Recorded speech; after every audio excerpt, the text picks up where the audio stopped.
So, as everyone knows, we recently, me and Maria, read The Savior's Army by Jenna Moreci. And one of the problems with the book is that it's very poorly written on a prose level. And so we thought me and Katie would go in and break down the prose and show you word by word what's being done poorly. I don't want to hear complaints in this chat or in the comments about us being too picky. This is the point. We are micro-analyzing everything here. Side note, I want everybody also to have the caveat of knowledge that I have not read this book. I have not read the sequel. What was it called? The Savior's Sister? Savior's Sister. You only read the first one. I only read the part where she catches, in The Savior's Sister, where she catches somebody doing something sexual in the very beginning. Yeah, and we'll it talk made about me it. feel massively uncomfortable. So just know that I am not aware of the context of some of these things. So I don't think that will matter, but I'm just letting you know. No, I picked things that that you should be able to just pick up. And what we'll actually start is with the first chapter, break that down, and then we'll see what problems we come up with there, and then we'll talk about other ones. But yes, Moreci is remarkably bad at prose, and I think actually she's gotten worse since the first book. Like, I think she spread her wings more, and her wings are shitty. That's crazy. I didn't say this during the review, but reading this book felt more like reading like self-care wish fulfillment than it did fiction. Like the things that make, and like technically a lot of fiction is kind of wish fulfillment, but like it felt very like that, in that there's very little curiosity about the world or other people or emotions. It's just a lot of the kind of the same things and sticking to an outline. The other thing is that Moreci isn't just a writer. She has built her entire fan base off of being an authority on how to write. But yes, that side tangent aside, we're going to be looking at the first scene of the Savior's Army. I'm not ready, honestly. So, what we're going to do is we're going to start, again, for people who may have skipped up to this point, we are being picky with our words and talking about, like, minor things about it. So I don't want to hear, like, this was, like, you guys are being overly picky. That's the point. I'm just going to first comment because I would like to know, and I'm assuming I'm right in this, it switches perspectives, correct? What do you mean? Yeah, it goes back and forth between Tobias and Layla. Okay. But chapter alternating style, not... Okay. I don't already like that because I feel like when people do that, they have to be very good at writing to do it. It's a pretty common trope among romanticy of, like, you get the male I think and it's female. a very poor trope. I think it's an incredibly poor trope because then you take away the anticipation and the tension. And I think it ruins some of it unless you have it for a reason. I'm actually the same way but then I tend to just like my viewpoints to, like, one, because I think, as Martin once said, we're all alone in the world and we're just trying to figure out what other people are thinking. Yeah. I'm I know, a I Danish saw that. person who's very nitpicky. It's called a fly fucker. Flu nipper. Flu nipper. Yeah, man, we were Flu fucking nipper. fly. Oh, Flu this fly. nipper. We are Is flu this- nippers. Katie, would you like to spit roast this fly with me? I don't know why I went Prince. Yeah, that. Do you guys he take always sponsors? does that. The French are the dirtiest. They do not. Oh my god. Okay, all right. Let's go and get started. What was the other thing I was going to foreground this by saying? I don't remember. I don't know. We'll get there as we go. That was the other thing I was going to say, is that this is actually what me and Katie do every month for our Patreon members in the book club tier. If you would like to get access to, I think, over 30 of these at this point, join. You get the whole list even though you just joined. Also, tomorrow, me and Katie will be breaking down the sex scenes in this book on that exclusive critique stream. They never come out on the channel, so if you guys would like to see that, or our others, join today. All right. Okay. Let me get started. You need an army? Yes, Layla swallowed. Or else Brontes ravages our alliances and Thesson is left to rot. The campfire crackled. Tobias had coaxed the story from Layla once they'd settled deep in the Cryos woods, shrouded by broadleaf trees and the imposing darkness of night. They were running for their lives, and she'd promised to explain why, to spare no detail. At first, she spoke hesitantly, each word a drop sputtering from a spigot. But eventually, Brontes's plan to assassinate her and the war that would ensue poured forth in a torrent. Tobias had expected bloodshed, but not this. The Sovereign is going to colonize the other realms, he muttered. Starting with Kovar. Layla's gaze darted around the campfire. That's why I did what I did. I didn't want to hurt people, but Brontis was going to kill me to destroy the realm. You don't need to explain yourself, Tobias said. You were acting in self-defense for the good of Thesson. Can we pause there? Yeah, I'm really good at voices.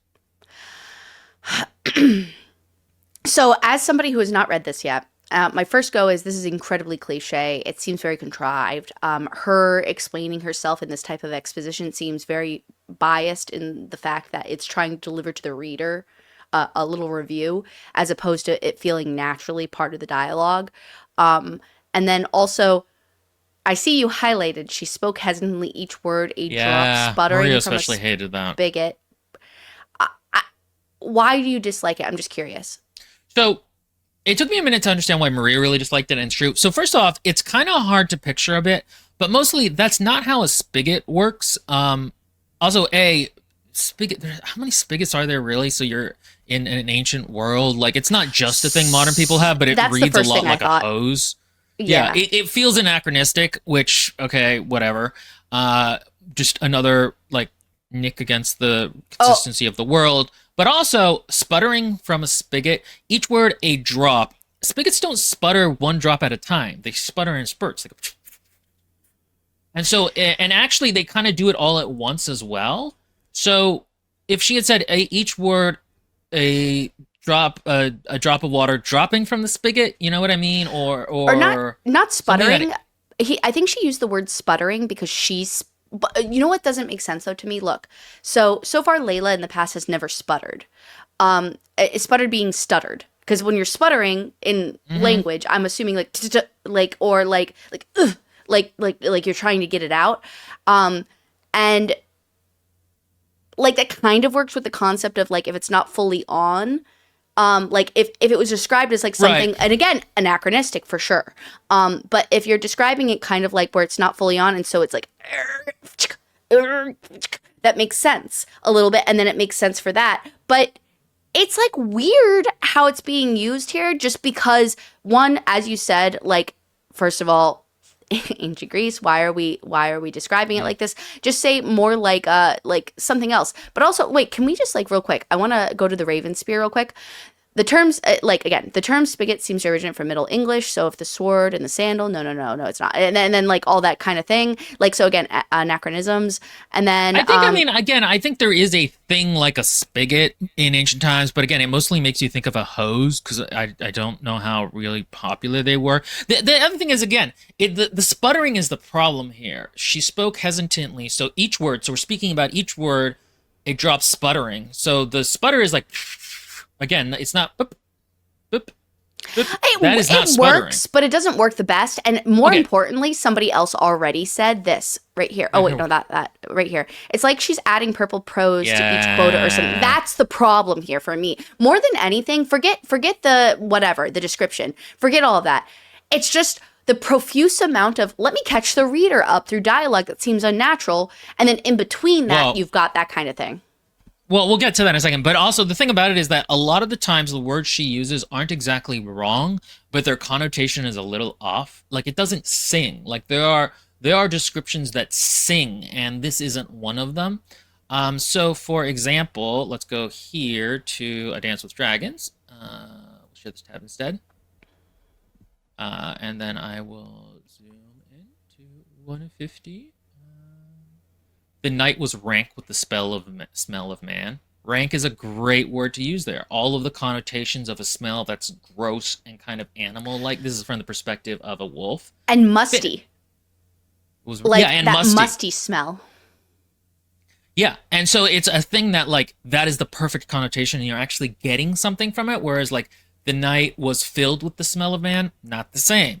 The night was, oppressive with the smell of man, not the same. The correct word can make a whole sentence sing. Well, not just that, but rank, like, so in a weird, funny way, because that is a descriptor for the smell itself, along with combining with the fact that it's profuse, it works for if you're saying this from a wolf's perspective, that definitely makes more sense. It's because it's more like, wow, I smell a lot of it everywhere. Whereas if you said, what were the word choices you used before? Oppressive? Like, that's more like abstract loquacious. A, but B. Yeah. Yeah, and so it's a weird kind of thing. Also, Ragged Manatee says, it's the dissonance between hesitant and sputtering. Sputtering invokes frantic tripping over your words. Yeah, yeah, yeah, Yes, yeah. that's what it is exactly. This is why we have the coolest patrons. I think Ragged Manatee is a patron. And if not, I'm not going to tell you. We're just going to pretend. All her books feel like the zero draft that got published, like not even the first draft, the drafts that have all the weird spelling. So I actually got I now have in my possession an early draft, like a first draft that she wrote of the first like fourth of the book.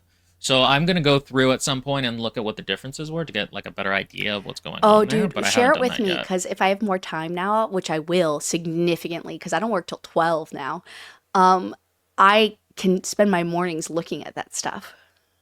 Well, okay, so here's the thing is that yeah, I want to put it into like a plagiarism, not because I think it's plagiarism, but like a plagiarizer thing where you put the first her original draft and the Yes. final draft So you can because see I the have a differences. feeling a lot did not change because she's extremely bad at taking criticism. And that's why Okay. Lives a Sensible Life says, how come Jenna doesn't get better the more she writes books? It seems like she doesn't have the ability to. So this is actually something that comes, this is a thing a lot of writers actually have to a certain extent, is that they're so busy writing that they don't actually get better at it. And I think in this case, it's also she listens to criticism less, and she's not interested. This book feels just uninterested in itself. Um, Did you notice? the name being Moreci, writing sucks. Yeah, I like to name things funny All right, let's things. move on though. Okay, so already though, also we have the problem that you need an army.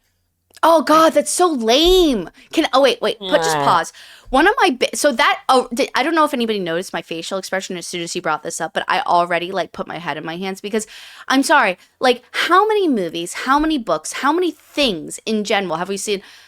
So you need an army, and it's like, dude, like if you're gonna use that line, I guess use it, but don't put it in the first. Like, they're so authors have such a hard time me include like oh not that I'm an author but like in my writing that I've done like it's hard to decide what you want to begin with, but for the love of God, unless it's a comedy book that puts a sardonic slide on things, do not start off the book with a cliche. no, it's really true. And the other problem is it's never going to be explained in the book why she needs an army when she could just like, or especially at first, why she doesn't try to shadow walk and just kill Brontes. She'll try to explain this in a minute, but it never makes sense. And so the book immediately starts with a certain amount of confusion because it's not actually clear why she needs an army, but they just said she needs an army. So you're trying to infer what the conversation was before this. Um, Wait, can I ask a question real quick? uh huh. Because somebody brought it up, but because of my lack of context, it's kind of hard for me. Why does Brontes want to destroy the realm again? No idea. She also has no idea, and she just says that he's a brute and that sometimes evil guys don't make sense. This is a thing she fundamentally doesn't understand is that Motivation of specific characters and shades of gray. well, yeah, and she also doesn't understand there's a difference between impersonal villainy and personal villainy, and impersonal villainy has a lot more to do with like structures in place. So like Yeah, and in this also case, radicalization. yeah, it really makes no sense because the realm will rot, and Brontes understands this, and it never is explained why he's how he thinks this is going to work on just a logistical level. Like it's a massive plot hole, and it's just never explained because Brontes is Skeletor. Yes. Uh, uh, And then a Raven scholar saying, but the Skeletor was a comedic relief. There's no comedy yeah, I here. mean, That's odd. uh, That's very odd. Again, I'm fighting with my lack of context. But let's move on to the next piece. no, I mean, this is the first chapter. It should be catching you up. That's part of the problem here, is that this is the first chapter, and she wrote the last book like 4 to 6 years ago. So this should be catching you up. You shouldn't be lost. You should be able to finish The Savior's Champion. You read it, what, like a year ago? Yeah, Yeah. approximately. And you should be able to get this. It's insane to expect someone to um, remember what happened 6 years ago in a book. And this is kind of a problem, which I termed Thera's lack of theory of mind, which is that she just doesn't understand the readers and she has trouble locating them in the text. Real quick, Starburst 514 said, if you're gonna start with dialogue, it needs to be memorable, funny, and most. Again, it's whatever you like. You can start your book however the heck you want, but you have to ask yourself. Remember, just like marketing. Unfortunately, that's the way you have to think about it, specifically in her realm of how she's selling this book. Not in all books, like for example, House of Leaves, definitely not. In other books like that is not looking for the marketing aspect of things. But for her, she's definitely obviously looking for that because of her social media presence. So when you start your book like that, you need to do the same thing as an elevator pitch. Like, make it the most impactful you possibly can in the shortest amount of time, especially with the amount of time she had between her last book and this book, as Will just mentioned. So, like, you can't just, I don't know, it doesn't seem smart. It doesn't seem smart to me. I think it's yeah. I think that's kind of the problem with it, is that this is just, it's a very cliched, as you said, and it doesn't really, it should hook, she thinks it hooks you, but actually it just makes it more confusing, because again, you're trying to figure out why she needs this army. She says, or else, but why? Unclear. But as Today Life's Good said, I have arrived 40 minutes late and we're still on the same page. Yeah, well, I mean, we talked about other stuff for like 20 minutes. 25 minutes. Okay, let's go ahead. Let's go to the second page. He balled his hands into fists. Without Layla and her blessing, the realm would wither away and its people would die of sickness. Brontes would lay waste to countless lives for his own personal expansion and greed. Yet somehow that wasn't the worst of it. Wait, what's his greed, though? Anyway, continue. He just wants to conquer places. The sovereign, trying to kill his own daughter. Naomi's voice wavered. Oh, the sovereign, trying to kill his own daughter. Naomi's voice wavered. Tobias had nearly forgotten about her and their mother, both frozen around the fire. He saw them now, though, the blanched fear in Naomi's face and the curl of his mother's lips. So... Okay, wait, I have a lot to say about this. Based off of what his mother's brief presence was in the first book, why is she curling her lips? Why is she feeling like that? I mean, I guess maybe she's like, as a mother, I'm really upset. But really, it should be more shock in this moment instead of derisiveness. Is because she knows nothing about Bronte. She knows nothing about anything that's going on. So to feel that hatred and everything feels like contrived in that moment. And then also, as Will just pointed out, Naomi's weight... who cares that? Don't they all know that royalty, like, I don't know, this just seems super contrived. Well, and also worse than trying to destroy the world, which is essentially his plan. Real weird. It's kind of odd. This comes down to Moreci being very, very attached to her main characters. And that the transgressing against Layla or Tobias is the worst thing a character can do. Never mind what they do to other people. Question: in the second book, was Brontes's backstory beyond being the previous winner ever gone into? A touch, like a touch, but also we're not going to talk about that because that should be brought up here in the third book if it's important to his motivation, which it is. Again, this is the thing, is that like I don't feel like you actually don't need context to this, because you should remember, like, this is part of a book's job is to remind you of these things. Also, curl of her lips it has the connotation of being like disgusted, and like that doesn't quite match here. It really should be more like shock. Yeah, or not even just shock, just like, what? Like, just like, I don't understand. Like, just pure confusion. Because don't forget, like, well, again, I missed the second book, so I don't know if, like, they were caught up or anything.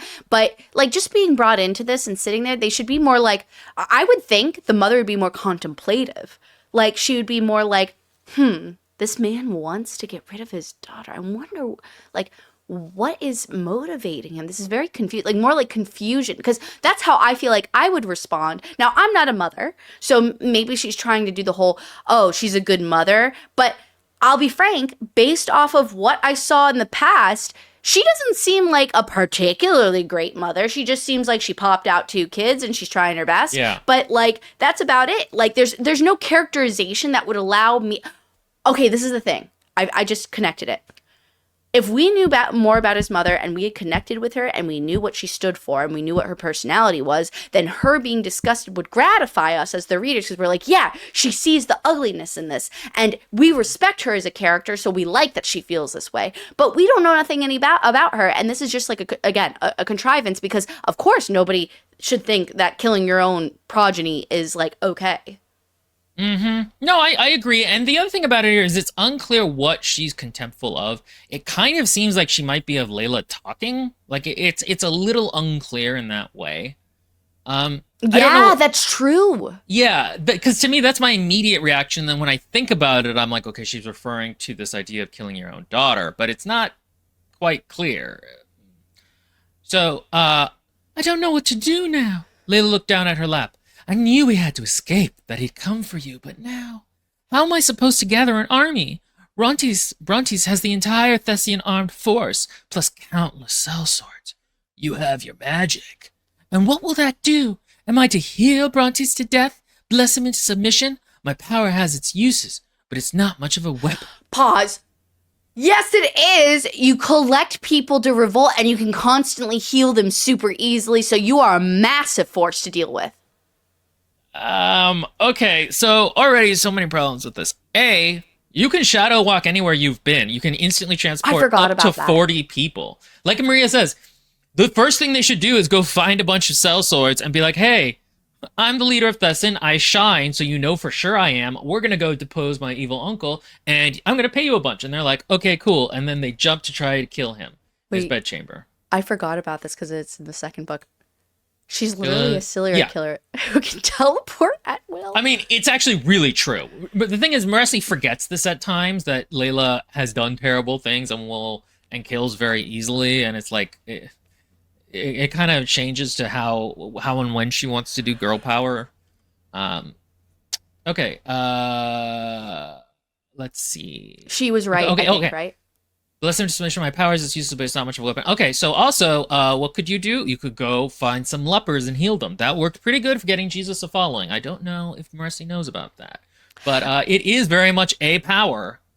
You can literally create a different cult following and begin that. And the thing is so far, Layla has been described as being pretty like cognizant of things. Like she's supposed to be a clever glass, you know, like she's not supposed to be an idiot.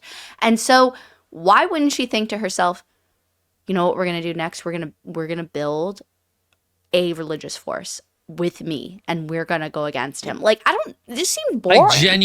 I genuinely thought this book was going to be about Layla gathering a rebellion. Right? Yeah. And instead it's it's a MacGuffin army we're going to be searching for this entire book. Oh yeah, no. You haven't watched me and Maria's review. Yeah, this whole book is her trying to get to another country to get them to give her their army so that she can No. The people believe in the goddess here.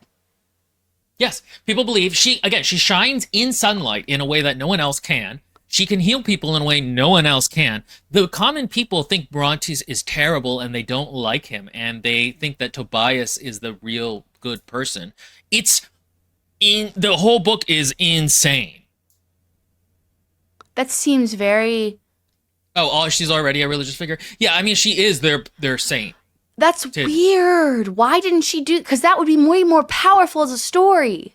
And it would also be her engaging with her own people in a way she hasn't because she's been stuck in the palace. Yeah. And you could see, her bonding. You could see Tobias changing roles. And then you could even have something where Brontes is pretty brutal in his, they try to gather some people together and he comes and kills them all or something like that. There could also...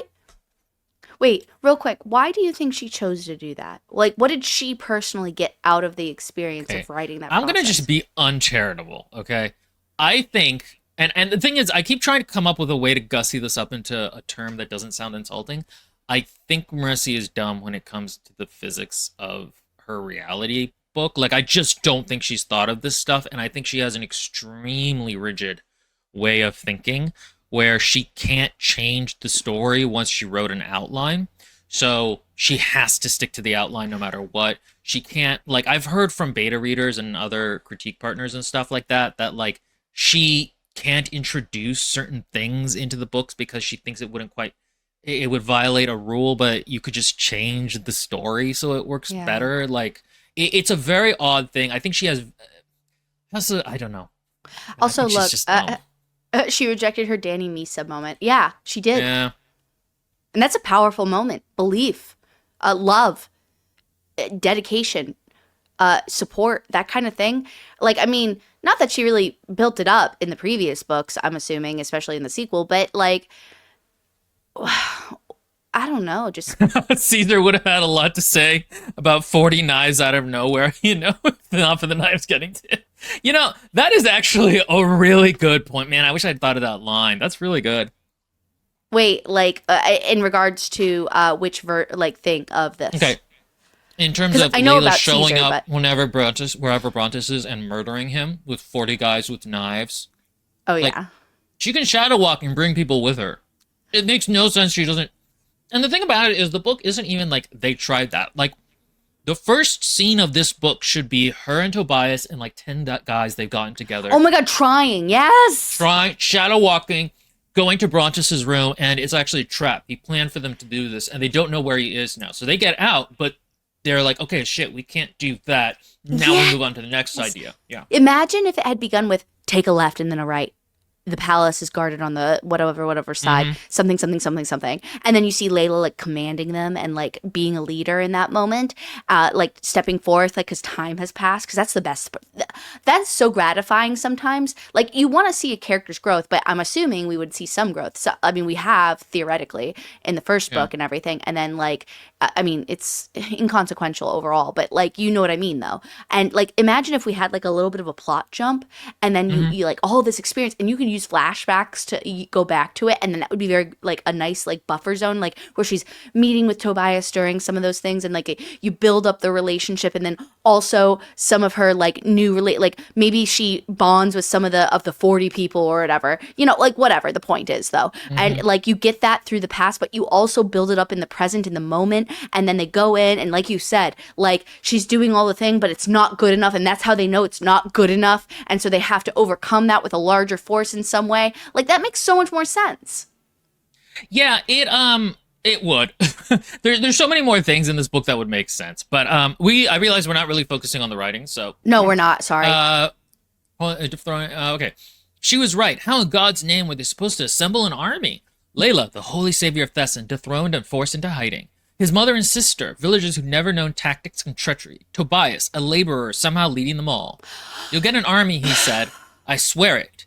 Some semblance of calm swept Layla's face, and Tobias squared his shoulders, carrying her troubles as his own. Pause, please. So, Number one. yeah. Wait, like recall for me the God part. Why are we using in God's name? Oh, Katie, you poor sweet summer child. There is a god in this world that Layla. They worship a god in this world that, theoretically, that the savior is the like pope Daughter? of essentially of like Yeah. the god blessed them. So they use the term God when they're swearing, but none of them are religious. You never pick this up because the work is off, quite anachronistic in its language. So it's not even like that's a world detail. Yeah, it's never explained to you in the first three books. Supposedly there's a sentence at the beginning of one of the books that explains it, but I couldn't find it when I Why word would he searched say it. why in the Savior's name? Like, or something like that. And then also, here we go. He's back to be a laborer, not a exactly. Yeah. He just won all these things. Theoretically, he is a champion. So he should be like, and he was a champion, but it was only him and only him alone. Yeah, and that's something that should be that should be in his thoughts. And it would actually show character growth from the first book, and that he went through the first book coming into this champion role. And he didn't. Also, why is Tobias leading them instead of Layla? Okay, so Yes. I noticed that as well.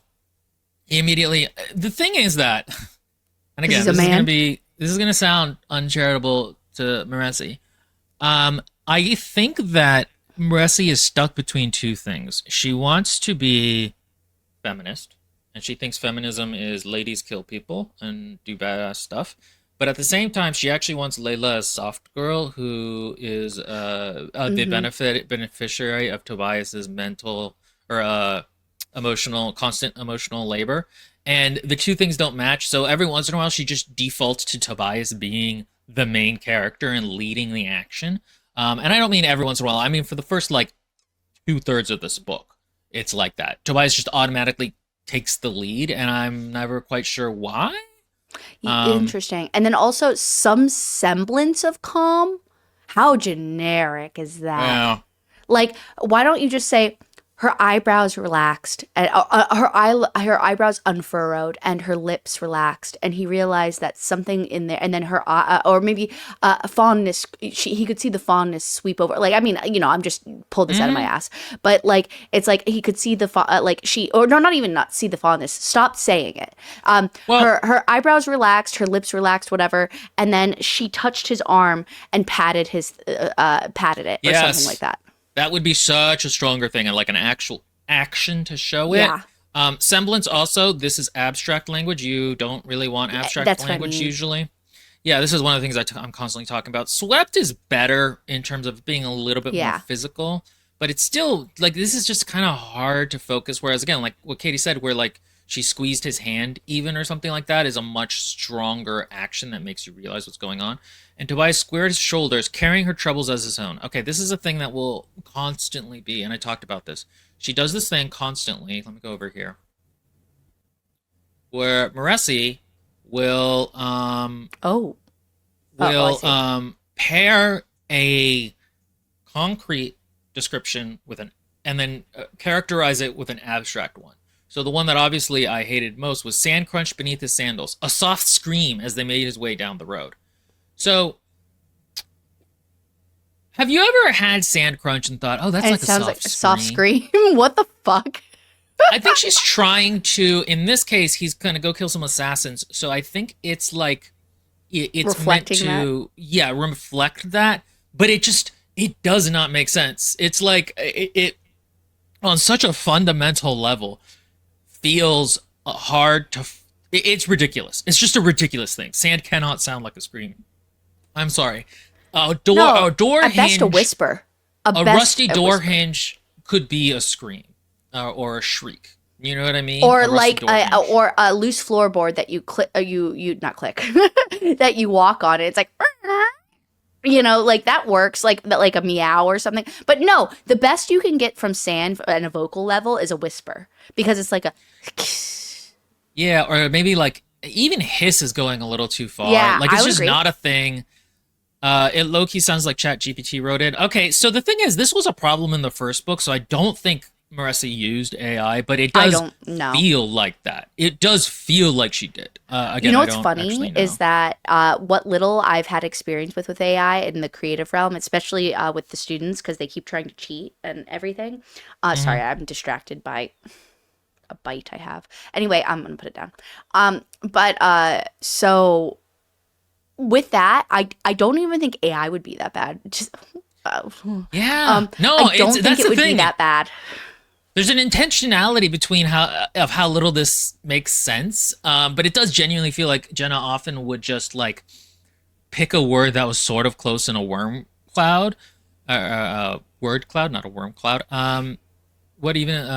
American. What was it? Oh, it's aimless poetry. Like soft scream sounds vaguely poetic, so it goes in there, even though it makes no sense. Yeah, I mean, again, it's like Moresi what was told, okay, spread your wings and try to write more descriptively, and she was like, I got this, and she I did not got feel it.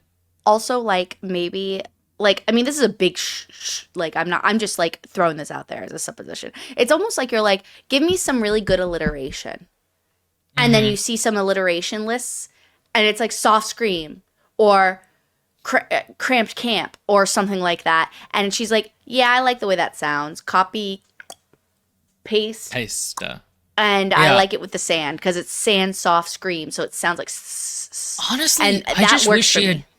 I wish she had checked like a thesaurus because they will tell you what the connotations of it are, Yeah. and she would have Oh, realized it doesn't really work there. wait, Will just brought up a really great point though. Maybe she's like the big problem here is that she is missing the connotative things rather than just using pure denotative things just for the sake of her trying to be creative, but she's not considering the connotations involved with these things, which is negligent at best. The snow yelped under my feet. I don't know how, but it did. Yeah, it's kind of like, the thing is, if you dialed it up a little bit more, it would actually be funny and in a parody kind of way.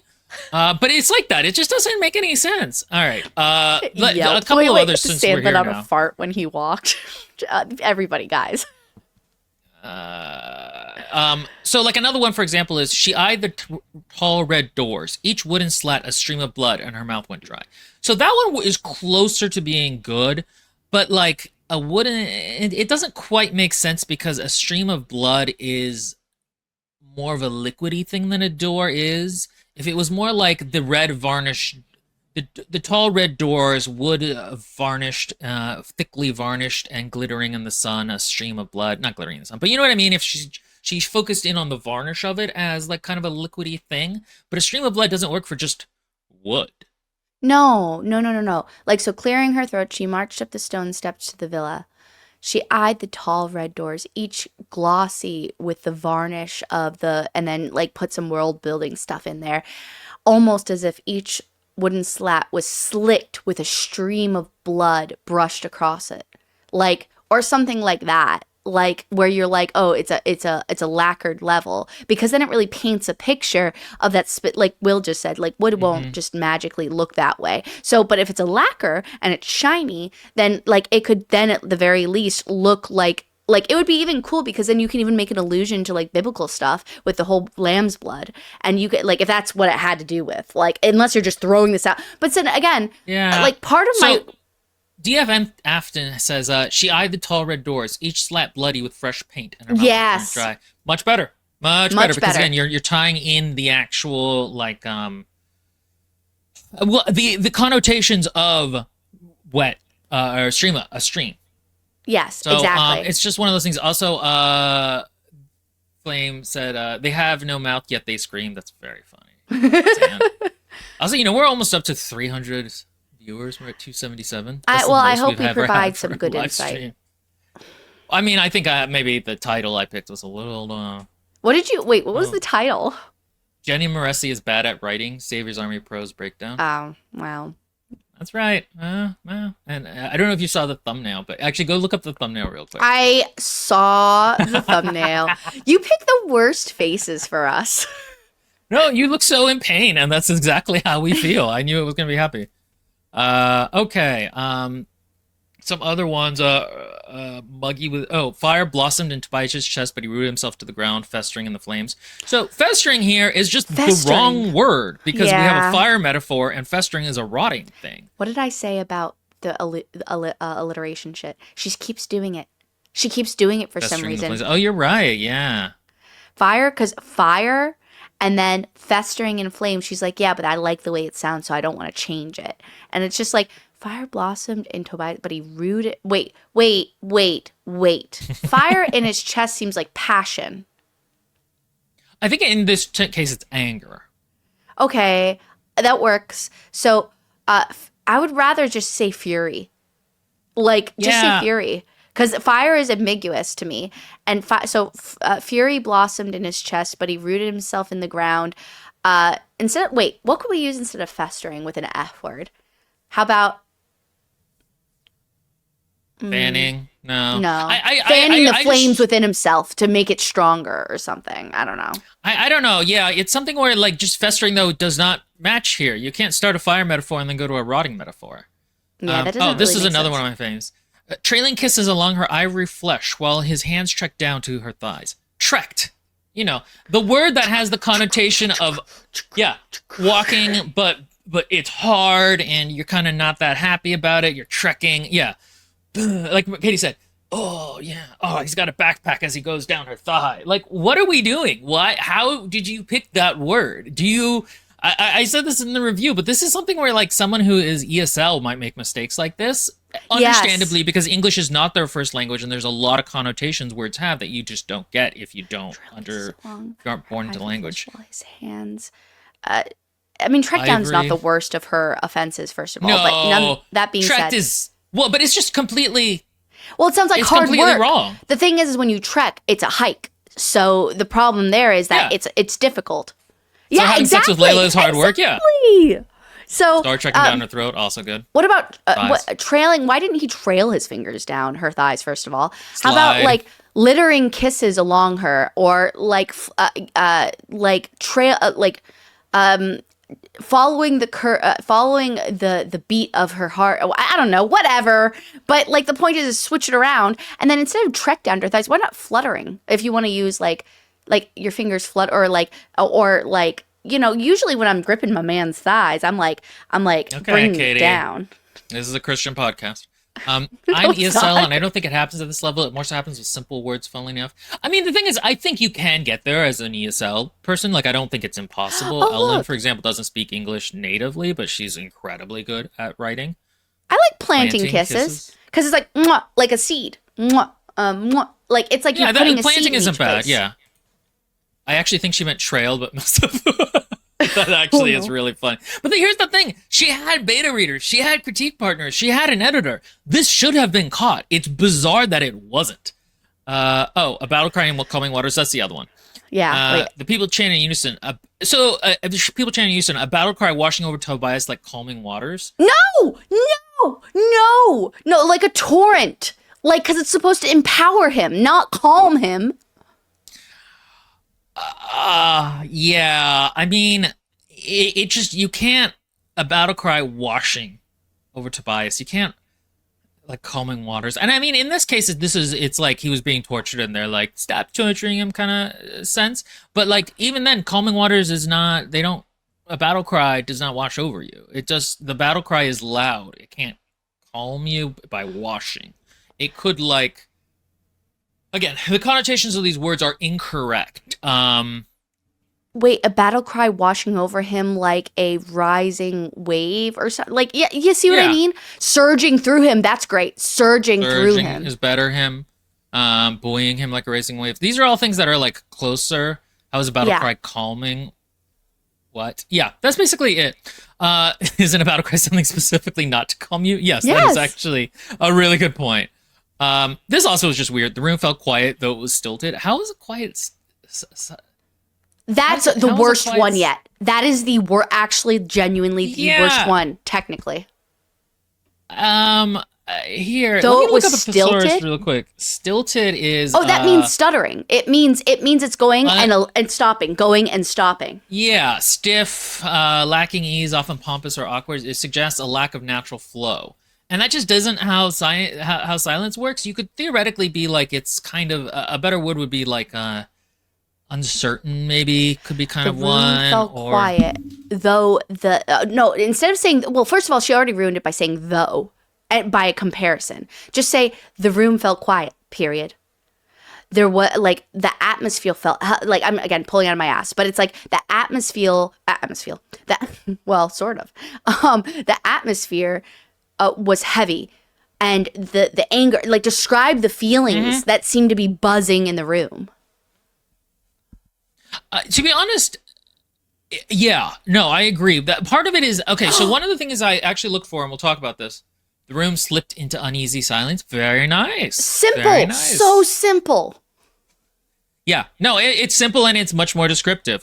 So one of the things is I had looked for examples of writers who do this well, where they have a concrete action and then they pair it with an abstract description of that action, but I couldn't. So in Wolf Hall, though, by I forget who her name is. It's a wonderful book, though.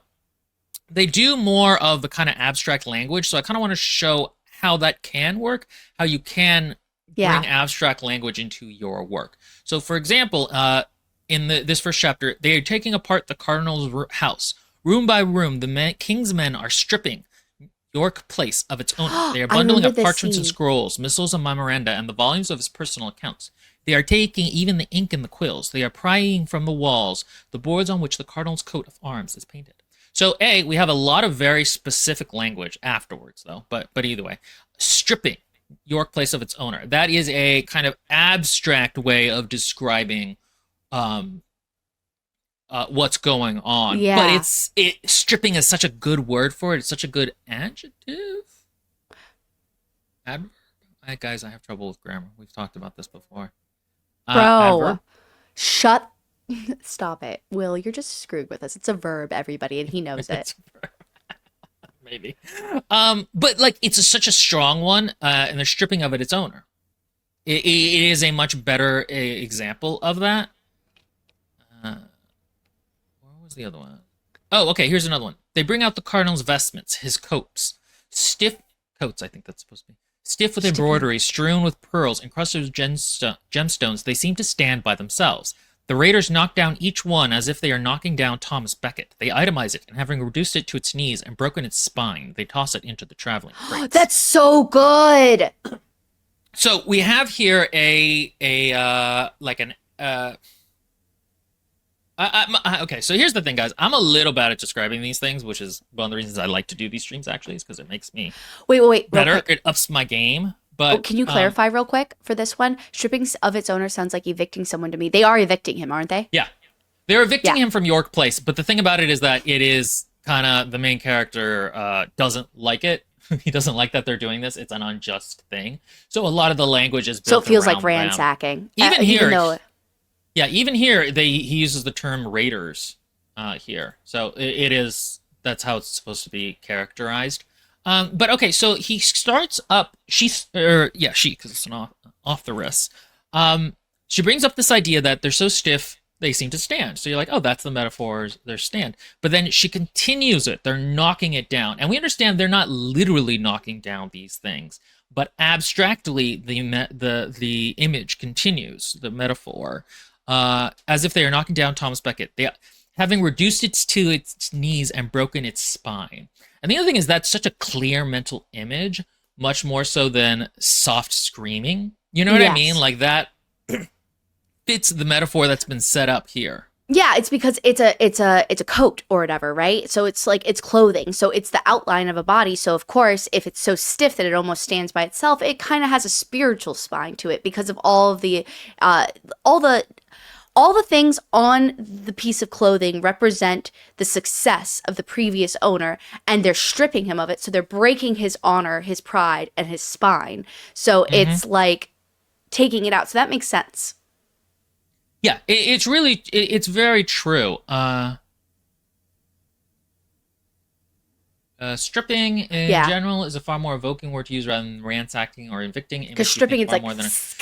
Well, this is what I'm always talking about, too. It's a more concrete word and a less an abstract one, and concrete tends to make things easier to picture. I can't believe you're going to hide all the cock mentions by Apollo when you read the sex scenes. I haven't even decided which ones we're going to do, but yeah, for those who haven't shown up, tomorrow me and Katie, exclusively for Patreon, you can join if you're a book club member, are going to critique the sex scenes in the book. Here's another simple one, but you can see that it works better. So he's prepared to stand and argue the point.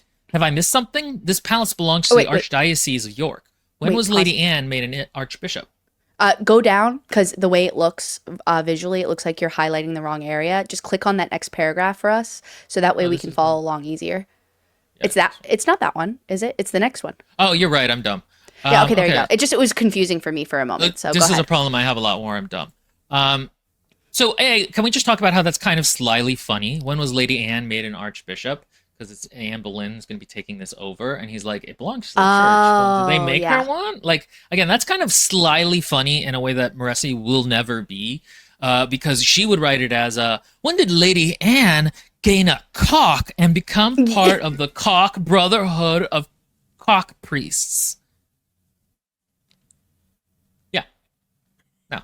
I mean, she literally would do something like that. I've already seen her do that. Yeah, it's stupid. But the tide of men flooding in by the water stairs is sweeping them away. So here we have just a very simple, again, this is simple, this isn't showy, but it works. Flooding, sweeping. Tide, flooding, sweeping. All things having to do with water, all things that make sense. Also, in this case, it's a very nice way of kind of describing it flows well from where it was. He was prepared to argue, and then the next sentence starts with why he can't. So it flows very nicely one from the other. Not that can't necessarily. Holy shit, that's exactly how she write it. Mm-hmm. Lol, you're obviously it's really true. And I mean, and for reference, some authors would as well. Martin also likes to make dick jokes a little bit too much. The real problem with Moreci is not just that it's her only mode of writing funny is to talk about dicks. It's not funny in any other way. When they go, Wolsey turns and hugs him, his face gleeful, though it is the last of their victories, and they know it. It is important to show ingenuities. I like this because, though it is the last of their victories and they know it, it's just a good turn of phrase. It's abstract, but it is at the same time very specific. And I think that's, and again, I couldn't find something that was exactly concrete and Well, abstract, but this kind of has one where he's concretely turning and hugging him, his face gleeful, but it's also describing the motion. It is the last of their victories, and they know it. you know what I really like though is the grammar here. When they go to Wolsey, turns Walsall. and hugs him, his face gleeful. Period. Okay, I like that. With the pause and everything, it you can see the motion very easily with that. Though so it's a comparison again. Like in the situation, Mm-hmm. why is he gleeful? Well, it is the last of their victories, and they know it. It is important to show ingenuity, to show cleverness. Semicolon to redefine what came previously. 24 hours is worth buying when the king is so changeable. Besides, comma, they enjoyed it. Like the cadence, you can hear the The cadence of the Kaden is voice of the gorgeous. author. Yeah. I mean, the thing is, and Ellen mentioned this when she was reading the Saber's Armies, there's very little flow. And the whole thing doesn't flow well, the prose and really the story. But like that's such a hard thing to quantify. I didn't think we could do it in a public live stream very well. But also, Elishka says, also with Jenna's descriptions, the abstract description is that it reads like she's trying to one up the previous line instead of adding on like with Wolf Hall. Like Jenna doesn't trust her Yeah. own work. Yes. Yes, yes, yes, yes, yes. That's a That is 1,000% what wonderful it way is. of looking at it too. Yeah, that makes sense. Again, that goes with our purple prose between concrete language thing. Like it's almost like she's like, "Wait, let me impress you real quick with my really good ingenuity when it comes to words," and then it's like, "Well, but then let's very quickly go back and instead of building on that scene's image." The sand screamed beneath her feet like a man would have just stepped on his cock. I think Um, people know her very well. Wow.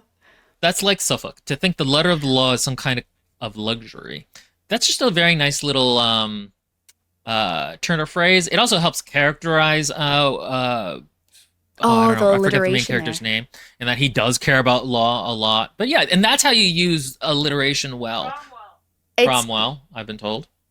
Cromwell. That's like Suffolk. Now, while that's not alliteration, that's something else. You still get the L sound. And then again, the semicolon, lovely usage of it. To think of the letter of the law is some kind of luxury. Like, it sounds decadent as you say it like that, which is the way it's supposed to be read, like some kind of luxury. Oh, King Armistice says, "What is this Wolf Hall thing? I want to read it now." It is a book called Wolf Hall about Oliver Cromwell. We did a video on it on the channel, though it did very poorly because Thomas Cromwell. And I'm being corrected by somebody off screen. And the thing about it is that it is really good. You should read it. It was great. We loved it. It's and the writing is so gorgeous. What?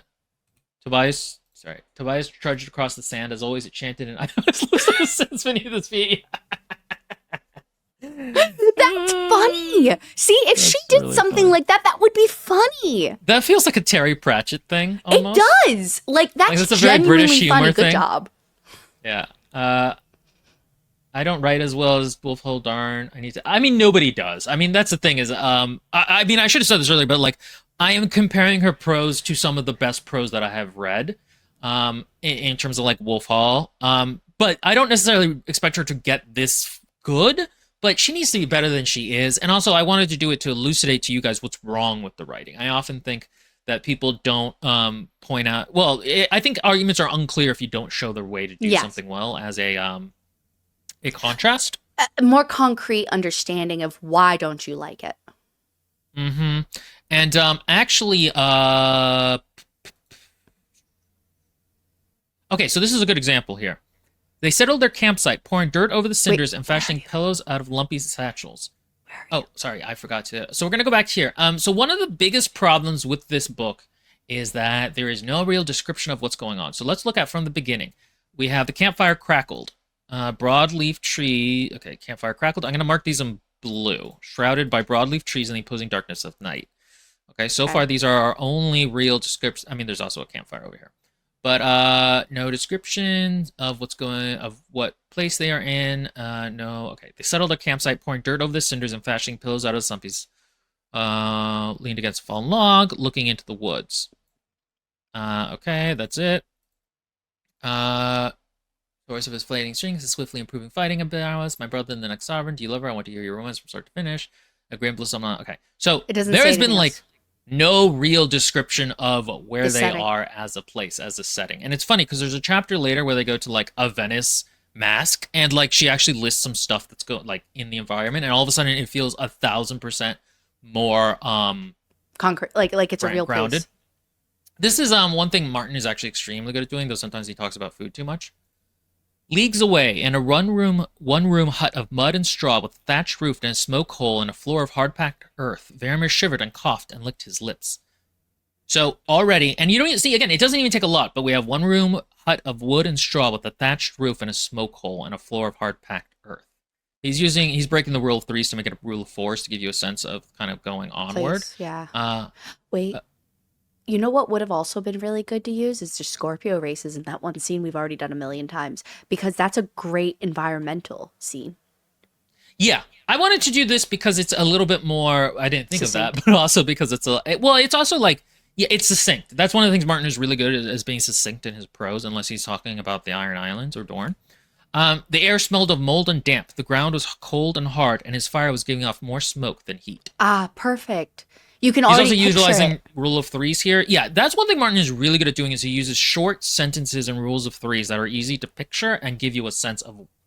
You don't even necessarily need a ton, but you need some, and she gives you almost none. What kind of a wood is this? I guess there's fallen logs, and it's a broadleaf. Doesn't help me. Is this kind of like an alpine wood? Are Well, there you know what would banyan have been trees? nice? What's going? And also, but the thing that she's neglecting is how the scene, the physical scene, can reflect the internal scene itself.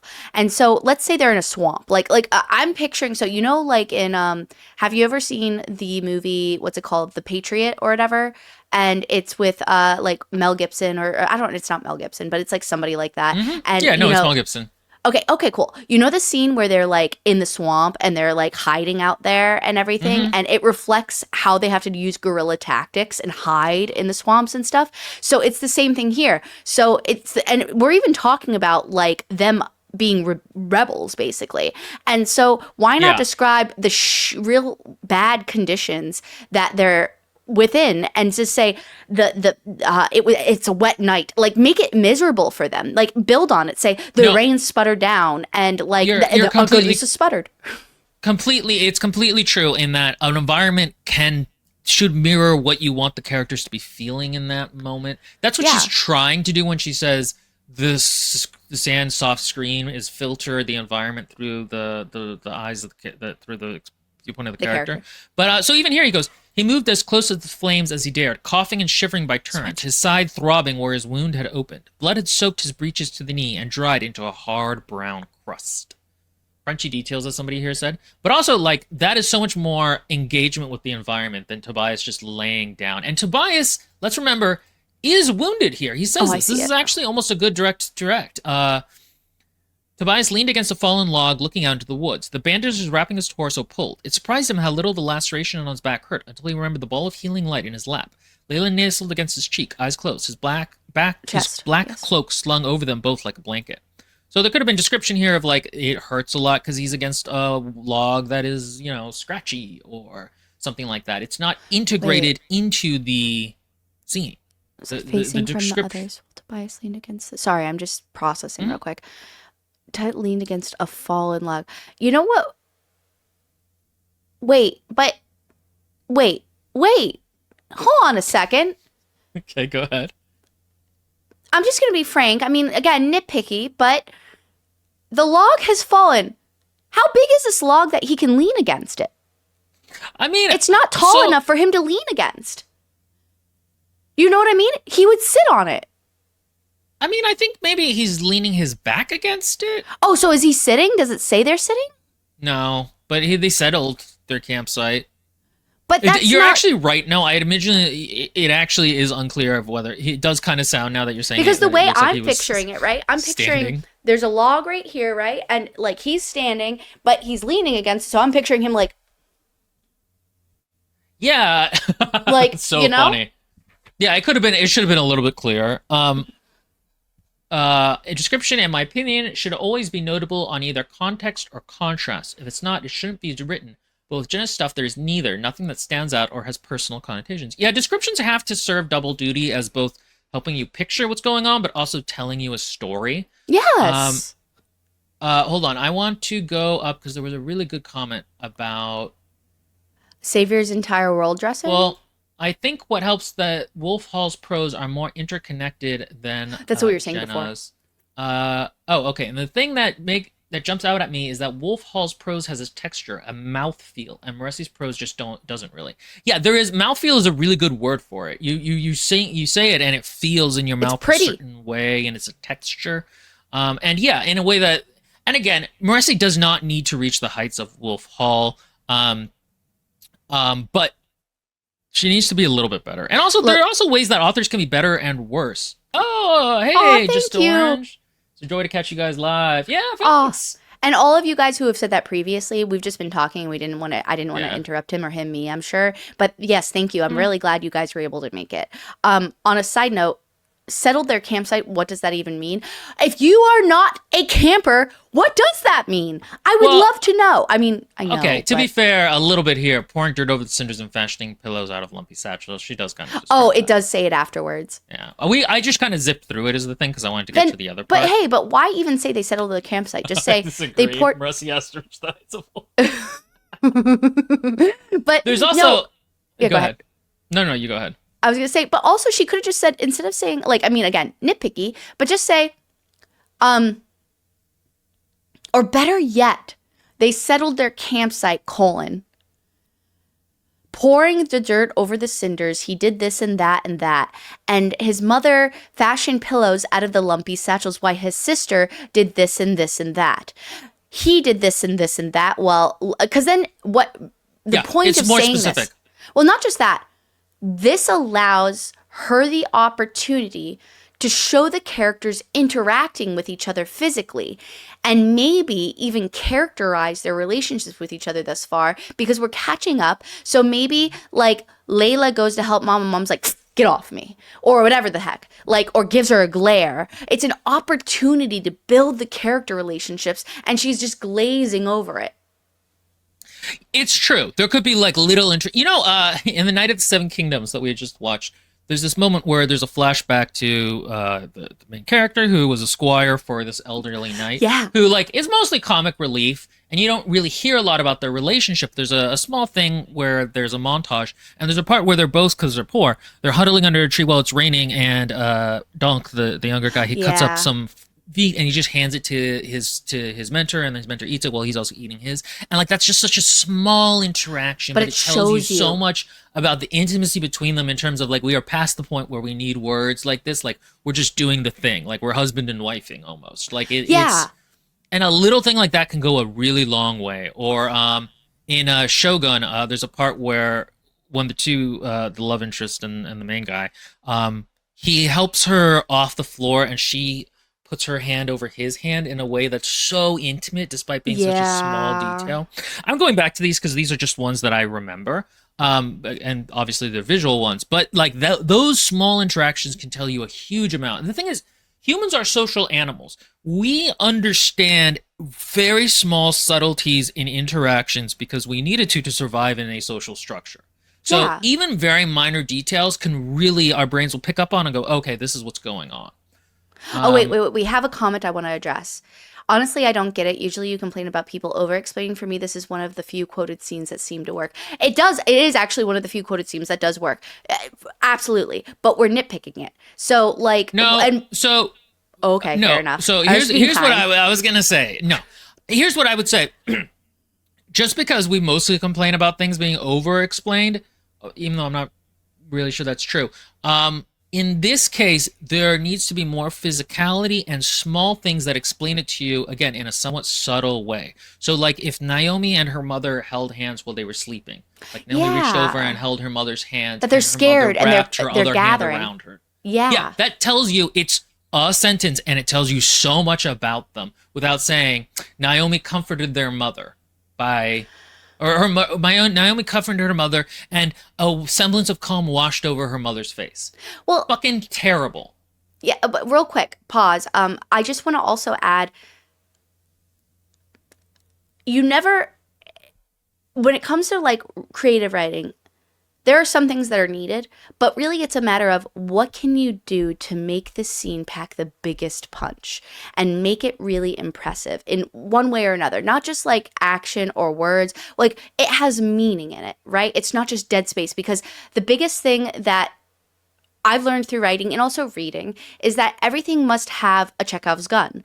It must have a reason, which is the original like delineation, I Yes. think, of that definition, is that everybody must have a reason for saying something and doing something, because at the end of the day, this all must have a meaning, because why else even put it? And so in this moment, it's a neglected scene, because it's a wonderful scene. First of all, it's slowed down, so it's a great opportunity to describe how have these relationships changed in the time that we have been missing from these characters. It's a catch-up scene, right? It's the first chapter, just as was stated earlier by many people and us. It's a catch-up scene. So in this moment, what would have been, I would have liked to have learned in this moment is just, okay, so they're meeting Layla, the savior. Aren't they a little intimidated by her? Aren't they a little fearful of her? Wouldn't they grovel a little bit? Or if not, why not in the interim and show us that through dialogue and action? So you need to, like, again, if you give me a lump of clay and it has a general shape, sure. Is it art? Qualify it as art, but is it good art? Questionable. However, if you make a beautiful like curvature of, like, you're doing the pottery and Right, yeah.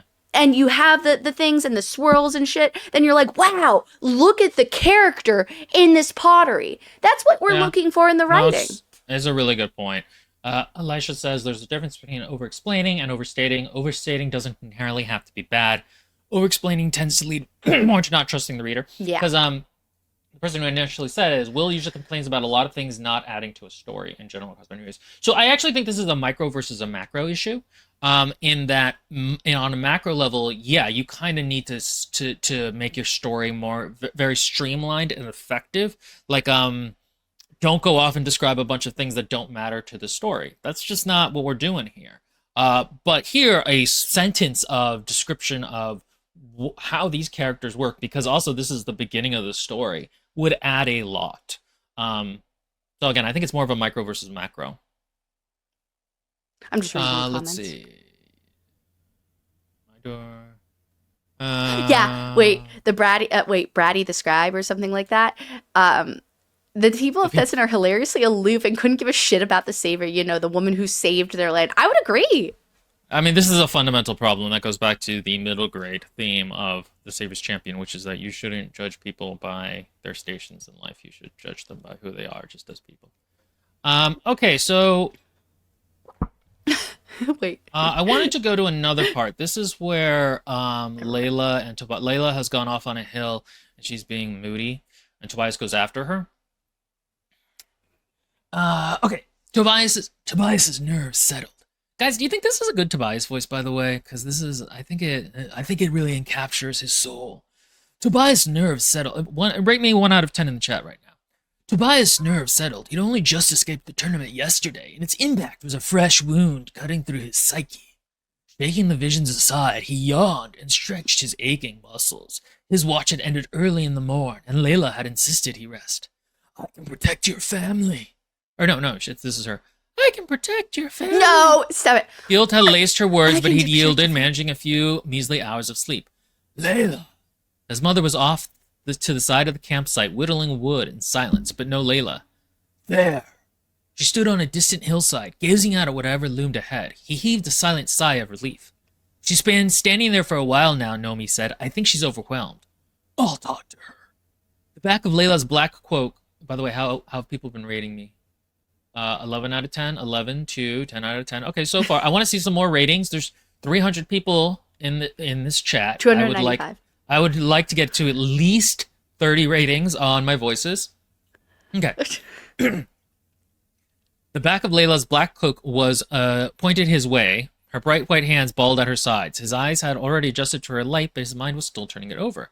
You hadn't a clue she was the savior, Naomi said. Tobias shook his head. Not at all. It made his sister's gaze openly for her to purse her lips, an eyebrow raised. What? She's glowing, Tobias. Or no, oops. What?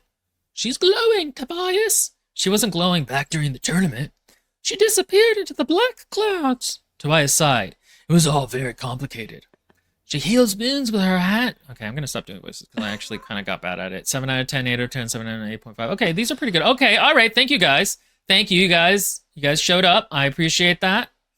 But anyway, I'm going to go back to reading. She heals hands with her hands, and off I go. Tobias stood, brushing the dirt from his ass before marching past the woods as the hills steeped in sunlight and the whole of doesn't exceed before him. Yeah, it's, I don't know. Where is that? Wait, show me. Where does it say he brushed dirt from his ass? Stop it! Why are we doing this? Why are we... he brushed dirt from his pants. Weird. Why are we saying ass randomly? That's so bizarre. The seat of his harem pants would probably be the way to do it. So he goes, and the beaming light rayed around her, pulsing like a heartbeat. Darling, are you all right? Layla's shoulders rose and fell as she let out a breath. It's just, this is my realm. I've never seen it before. It's so beautiful. A beautiful realm for a beautiful queen. Tobias wrapped his arms around her waist. You don't regret it, do you? So they talk like a little bit, and then they start bantering here. He grinned against her mouth. Now that I know the Sovereign's tournament was your competition, I have a bone to pick with you. You have no idea what I went through to qualify. Layla rolled her eyes. Oh, please. I'm serious. They examined me. Naked. You look quite handsome naked. They measured my cock. Your cock is quite handsome, too. Layla fluttered her eyelashes. I had to masturbate into a cup. Layla nearly started. You what? I think I speak clearly. She tilted her head back, exploding into laughter. It's funny when men are sexually assaulted, by the way. Why? Ha ha ha. Yeah. This is not funny, first of all. And the second part is, even if it, like, whatever, why is she shocked that he had to do that? Then what was the purpose of that? I actually don't remember. It was pretty dumb. You're laughing, he scoffed. It was terrible. You're being incredibly insensitive right now.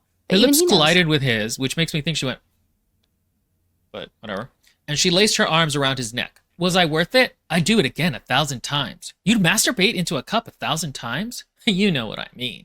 He chuckled. I know your circumstances are trying, but for the first time in so long, I'm happy because you're mine. Wait. What? Brontes tastes. I mean... Oh, God. This is just like her original dialogue. Her dialogue is so bad. Like, it's she's cringy. She's really bad at banter. And it's funny because she thinks dialogue is one of her real strengths. Because she's like, oh, you know, my descriptions and prose aren't great, but I'm so good at dialogue. And it's like, are you, though? Are you? Yeah, wait a second. Also this, by the way, I masturbated into a cup and then my best friend got squashed. Like, exactly. Like, style. Are we forgetting? Like, okay, so again, a great thing. Like, if this genre is comedy, you need to stick with the comedy tropes. Not just the tropes, obviously, otherwise that's cliche, but within the realm of what the comedy expects. Like, for example, Red Shirts. In Red Shirts, there's a lot of horrible things that happen, but it does have weight and gravitas to it, which is redundant, but whatever. But the point is like, it's timed well. This is not, it doesn't seem appropriate considering. Yeah, the tonal whiplash is one of the biggest problems with the book. You don't remember because you didn't watch the review, but there's a part where Layla is in the deep dark night of the soul, realizing her friends have been on the run, and she's like, no, we gotta bring you back. And then there's that's the end of this chapter, and then the next chapter starts with the holy deity of Thesson was sucking his cock. Literally, that's maybe not the line. No, I think that is the line. She's sucking someone's dick? She's stuck in Tobias's. Because it's from Tobias's point of view. And those are right after each other. And then there's also one where they're in a slave ship. She has been sexually threatened multiple times. There's a bunch of miserable slaves in the hold of this ship who are being sold off as property. And she's like, you know what would be funny if I got these two gay guys to flirt? And the tonal whiplash in this book is real crazy. Because, again, I don't think she has a theory It's of like mind. offensive, actually, in a weird way. Like it's offensive. Shall we? Are we going to look at Well, like so that? basically, I just wanted to show this part. They talk a little more. He goes, a familiar smile spread across her lips, and suddenly the awareness of her light wasn't quite so unusual. She was still the same woman, somewhat tall in stature, with full lips and upturned eyes, canopied by thick lashes. Um, so this moment, right? The point of the scene is that he was a little bit wary because now he knows she's the savior, and then he goes, "No, no, no, this is still the woman I know." But the problem is he is bantering with her like the woman he knows before he has this realization. I Only at know. this point, so these should be switched. It should be they banter like this, though hopefully not about Cox, after this point to show. And that's kind of the thing is that that's how a lot of the scenes, scene to scene, don't build well because Moreci just seems to It's out of be order. kind of off when it comes to the pacing of it. I worked with somebody before. I've mentioned this person before, but I worked with their writing before, but they were genuinely from another country. So, and they only like they knew English secondary. And so I think that they did a pretty good job considering that. But giving that in mind, this is the same problem that they had. They kept accidentally putting the scene sequence Mm-hmm. in the wrong order that made sense. So I would just copy and paste in a different order and then restructure their sentences to make it work. But Jenna Moreci doesn't have that excuse, honestly. And after writing No, a best-selling book, she should be. It just see this is where I'm getting at the irresponsibility at a certain point where it's like, dude, like, do you not want to get better at writing? this is less fiction and more self care. Journaling. It's more self care. It Um, really it feels a lot like that. I mean, there's a bunch of problems. Okay, so we've been going for probably about an hour on the actual yeah. talking about writing part, maybe a little bit more. We probably have time to do one more topic. So do you guys want to do action scenes? That was one I had kind of prepped a bit. Again, we're going to do sex scenes tomorrow in the critique stream. That will be exclusive on our Patreon. Join our book club tier if you would like to see that and be live. And or so you guys want to see action scenes right now, or do you want to see a scene from the Savior Sister, which is a SA scene that Moreci does not think is one, and is very adamant is not. Also, can we please before we do move on to that, can we compare since we just discussed banter? Can we like just switch to that one little quick copy paste Hmm? I did, But just real as an quick, example? but yeah, you guys do that because we probably I wanted to do both, but we probably only have time for one. It seems Show so the scene where far she is gets the two gay action. guys to make out. I want both of them. It's Cosima, isn't it? They Yeah, it want is. action, I think. Let's see. Save all the sexual stuff for next time. I didn't know that. This is not cool. Yeah, it's Cosima. I would go with the action scene. I say I'm Rance the Beast entirely. Action seems the most safest. Everybody wants the action instead. Okay, all right. I've been wanting to go over the essay scene because I think it shows actually a ton Her of disconnect. yeah, her disconnect here. Um, I will show this so that you can talk yes, about it if please. you wanted to. And real quick, guys, Well, I I don't look for have other a stuff. physical copy of the book, so I just copy pasted like a very popular quote, but it's just a good example, I think, of like a difference between enjoyment of discourse. Um, Real quick, it's the part, not the first one, but good, although it is a great line. But Gideon was experiencing one powerful emotion, being sick of everyone's shit. I mean, that's like out of context, it's not as pungent as it is in the within the other stuff going on. But the next part, Nona Gesimus, she said slowly, the only job I'd do for you would be if you wanted someone to hold the sword as you fell on it. The only job I'd do for you would be if you wanted your ass kicked so hard the locked tomb opened and a parade came out to sing, Lo, a destructed ass. The only job I'd do be if you wanted me to spot you while you backflipped off the top tier into Deirdre. That's 3 jobs, said Harahark. So some people are a little annoyed by Gideon's the Ninth's writing and style, but I find it really funny. In that it's quite clever, and it uses a lot of the more Or explaining the uh difference in banter. yeah. Oh, very quickly, just because I don't really have another place to share this, and I forgot to show it. They're talking about uh how Tobias used to be real skinny when he was young. Naomi's telling Layla about this. Naomi smiled. Girls didn't notice him much. He's always had a handsome face, but we lived in a village filled with the workman sort. Lots of impressively built men, and there was Tobias, all skin and bones. Then he began laboring. She wrinkled her nose. God, those first few weeks were brutal. He pretended he was fine, but his hands were bloodied and blistered, and he was so sore all over you'd think he was the cripple. But after that, I swear, it's as if they had changed overnight. Spindles came home one day, and he was a man. And let me tell you, girls noticed. It was a bit sick. And the eyes that followed him, like bitches in heat. She stopped short, not saying you're a bitch. Yeah.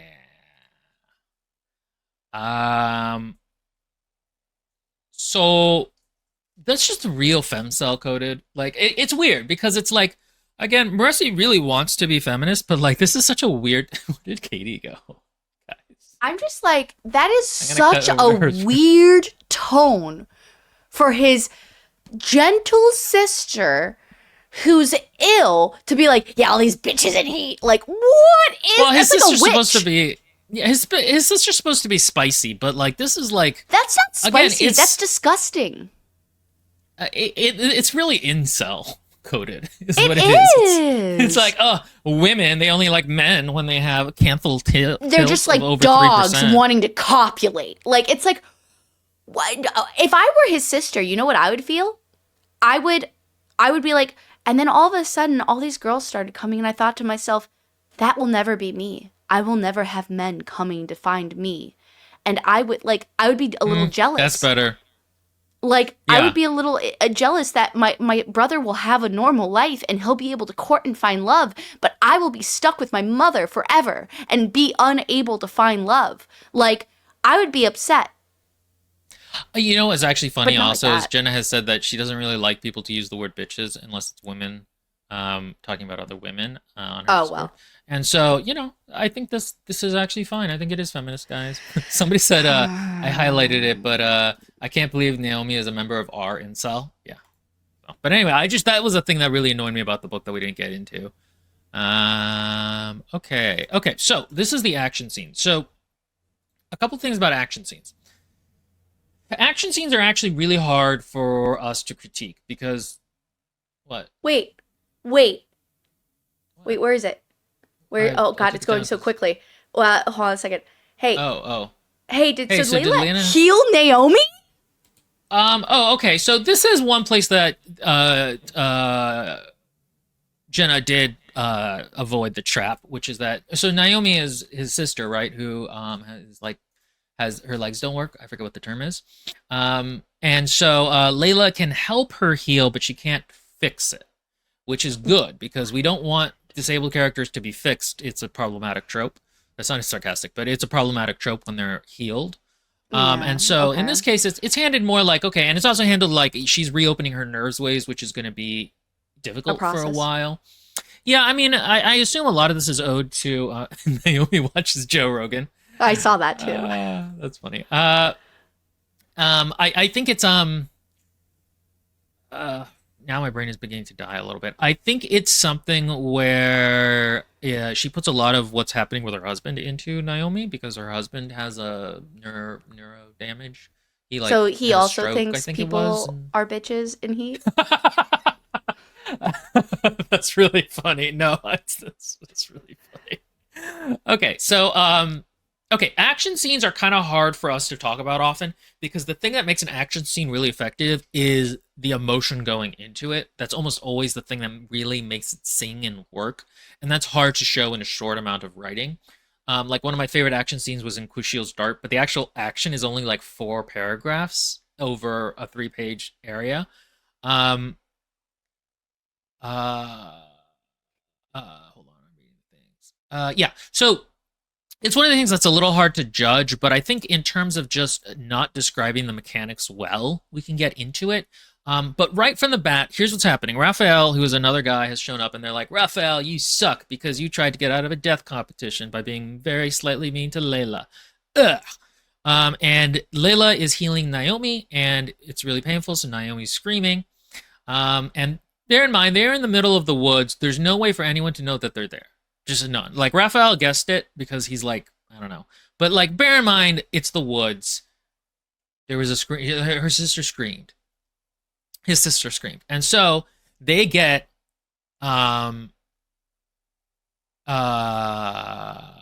He by command the next strike sent Miami crying out. So they get happened on by a what is it called? A patrol of the soldiers. So she Crazy. heard it then. So we start here. Lightning sliced through Layla's palm, pulling her back to the task. Ease the shit. Tobias abandoned the group, grabbing a leather sheath from his things and strapping it to his thigh. He turned to Layla. Stay back. What? The trees rustled. Tobias dug through his belongings, swiping up his sword, then looked to Layla. Keep them safe. Her stomach lurched. Tobias. She heard it then. A guttural battle cry. Feet pounded and silver shone through the trees. The tip of a spear, followed by a crested helm, a breastplate. A soldier burst through the foliage, and Tobias charged his way, sword drawn. Tobias! Layla cried out. The soldier lunged, and Tobias ducked beneath his blow, plunging his sword into the pit of the man's gut. Naomi screamed peace to the air, grating and horror-struck. Tobias kicked the man free from his weapon, a fleeting victory. More soldiers barreled through the woods, and bile rose in Layla's throat. How long before they were surrounded? Wait, hold on a second. Wait, Yeah. I'm just looking. Is there a description here? Whose perspective is this supposed to be from? Tobias's or Layla's? Layla's. I thought so. Layla. But wait. Is there a description from Tobias's standpoint in here? Or is it No. all from her perspective? This is all from Layla's. It's strict. Okay. No, what I was asking is if she screwed up and accidentally switched perspectives. For a brief moment, I thought she did, but I can see how it could work. Yeah. So I was just curious. So, then we get a bunch of just kick punch.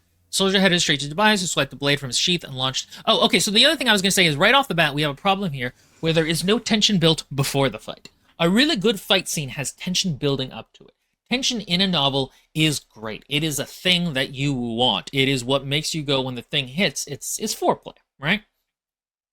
And so I was going to compare this to a scene by George R. R. Martin, who actually writes a ton of really good, not sex scenes, action scenes. Wait, real quick. Can I just say something real quick? Also, that line you highlighted, wouldn't it read better if it just said, the soldier lunged. Once again, Yeah, the soldier lunged. Tobias ducked beneath his blow, but Tobias ducked beneath his blow. But oh no, wait. The soldier plunged. Tobias, ducking beneath his blow, plunged his sword into the bit of the man's gut. Like Yeah, that somebody just up feels here, a little bit better. I think King Armistice above here gave it in a much more succinct fashion. Can't find it though. Was it him? Oh yeah, that is a prevailing problem in writing, by the way, by Alicia. Sorry. Oh, here it was have a- Dragon Familis. Sorry. Keep things quick. The soldier lunged. Tobias ducked and Yeah, plunged see, that's sword what I into was the getting man's at. gut. Yeah. Yeah. Yeah, something like that. It's Quick, just succinct things. I noticed. So, real quick side note. When I was writing my Naruto fan fiction, obviously, like lame, but like I wrote a lot of it. And the thing is I learned how to. I used it as a writing exercise more than anything. It's because I got to see my writing skills and people's feedback, and it helped me a lot at the time. This is back in high school. But what I learned was two things. I think this holds true. One, when there's sudden moments that you really want to just focus on the sudden movements and the like piece by piece by piece, which it works out really well also in the Tainted Cup book that we did. You do succinct descriptions with periods and then sudden, like, so that way it's like sudden and it feels like a surprise. But when you have a character that does like, for example, in Naruto, where there's like, oh, a whole bunch of hand signs and you do things or whatever, like with those kind of things that, if you're using magic or things like I that. actually also wrote a bunch of Naruto fanfic and fights. Okay, thank you. I'm making fun of But you in my anyway, head, but I'm not. thank you for joining me in this. Yeah. Solidarity. But when you're doing like a motion, like there's a ritual or something you must do for magic or something like that, it really is great tension building too. When you have like a whole bunch of semicolons or em dashes or colons and commas, where it like kind of like builds upon it. And to answer your question, Bloodstar, it was a Kasame ship with an OC, who had a drinking problem. Kasami? Kisame, yeah, the fish guy from the Hoshigake Kisame. And it was an OC, and she was an alcoholic, but then she became sober over the course of their relation. Like, they didn't have a relationship. I never actually got to the romance until the very last chapter. That's so funny. But okay, so but notice, okay, here's how much before the fight you have this much build up. This is the only tension built. You start the tension with what was that? Up here he says, I know this is taxing, but someone will hear us. No, you won't. You're in the middle of the forest, my dude. What? It just reads like him being kind of neurotic. Okay, and if we go to A Feast for Crows, there's actually a ton of really good fight scenes in A Song of Ice and Fire, but I wanted to do one that was kind of one person against many, like out of the blue kind of a feeling. So we're doing Brienne's fight scene in A Feast for Crows. Show this something. So there's been this whole thing going on. Okay, so there's actually even more. Okay, here it is.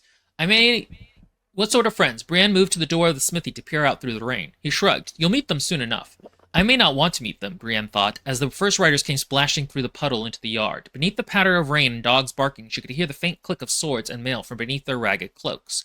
She counted them as they came. 2, 4, 6, 7. Some of them were wounded, judging from the way they rode. The last man was massive and hulking, as big as 2 of the others. His horse was blown and bloody, staggering beneath his weight. All the riders had their hoods up against the lashing rain, save him alone. His face was broad and hairless, maggot white, his round cheeks covered with weeping sores. Brienne sucked in her breath and drew Oathkeeper. Too many, she thought, with a start of fear. They are too many. Gendry, she said in a low voice, you'll want a sword and armor. These are not your friends. They're no one's friends. What are you talking about? The boy came out and stood beside her, his hammer in his hand. Lightning cracked to the south as the riders swung down off their horses. For half a heartbeat, darkness turned to day. An axe gleamed silvery blue. Light shimmered off mail and plate, and beneath the dark hood of the lead rider, Brienne glimpsed an iron snout and rows of steel teeth, snarling. Gendry saw it too. Him. Not him. His helm. They're talking about the character. Don't worry about it. Yeah. Brienne tried to keep the fear from her voice, but her mouth was dry as dust. She had a pretty good notion of who wore the hound's helm. The children, she thought.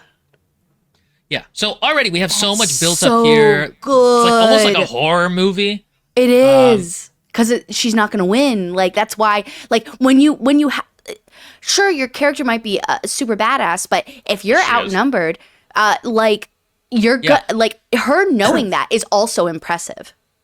And in this case, it's also giving you such a sense of place and atmosphere and details, but also it's just building tension. We're just building tension so that when we get to the scene, it means more.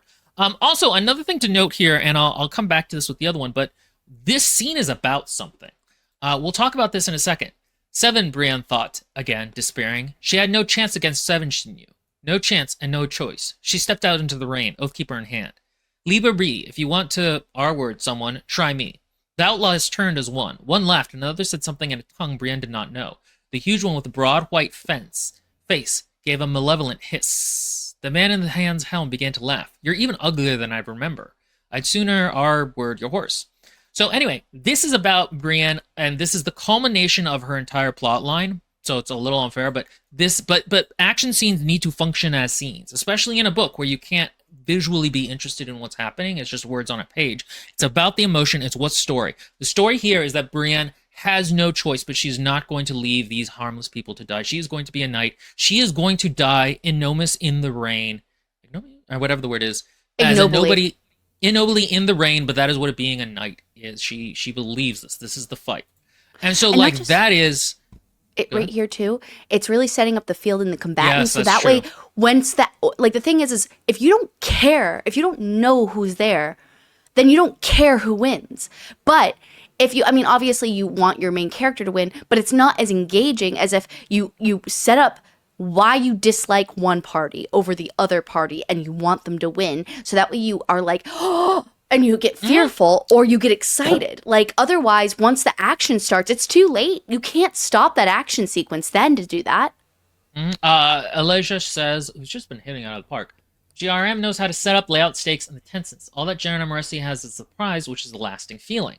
But each line has such intent and tells something. It's not about what's happening, but about the implications. Jenna has that. She only has the visual. Yes, and that's actually a good point, too, in that here, it's clear what's going on. Like, it's almost like a samurai duel. Like, we have the combatants, we have the field, we know what's going on. And the other one, they just kind of appear, and it's not even, I would say, surprising. It's more confusing. Because you're like, wait, where did they come from? How did they find them? And then there's a bunch of them all of a sudden. So we'll find out later that the point of this scene is, and I think, is like hell, Layla tore from Naoi's grasp, power simmering in her blood, behind him. And at the very end, what we realize is that Layla swallowed. Blood caked her foot, her dress. She stood tall, but her red hands were already trembling. They'd seen it all. Naomi and Kenny, who were looking at her slack-jawed. Every cut and blow. The dark truth behind her savage capabilities. So the point of this scene is she's showing a darkness inside her that she didn't like to Naomi and Yukana.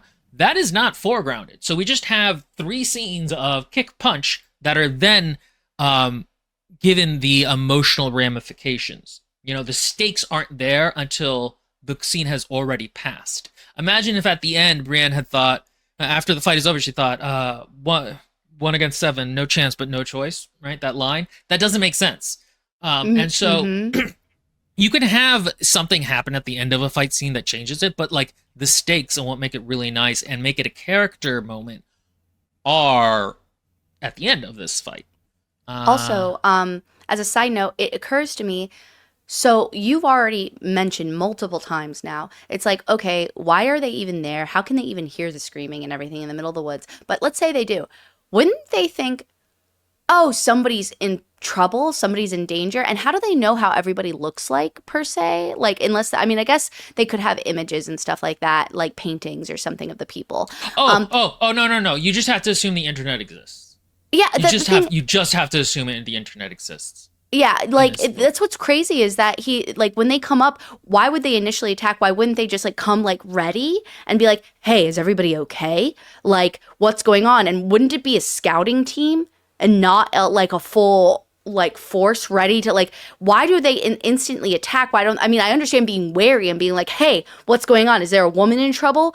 And being like, "Oh, you're helping." Like they could just fake it. They just say, "Oh, we're wrapping up the her wound. She got wounded. She's in pain. She's sick or something." And then being like, and then like the tension of the lie, and then all of a sudden some being like, "Wait a second, yeah, I've seen that is you." such a good point. Yeah. That is such a good point. That's such a better way of building tension beforehand.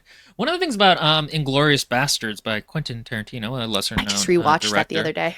That movie is essentially just a bunch of scenes of slowly rising tension. Yeah. Slowly rising. So like the one in the scene in the bar. In the bar where he goes 3 instead of the German 3, or no, he does the English 3 versus the German instead 3. of the German 3. There is a shootout at the end of that scene, but that scene is beautiful because of the tension building in it. It's not the actual shooting that makes that a good scene, and nobody really remembers that part of it. Another thing, why do they automatically kill these soldiers? Why doesn't she try to reason with Convert them that she is... Yeah. Well, even like, hey, I'm the savior, and this is my boyfriend. He won the tournament. We are the people. Me. Yeah. Yeah. She should at least try that to see if it's going to work or not.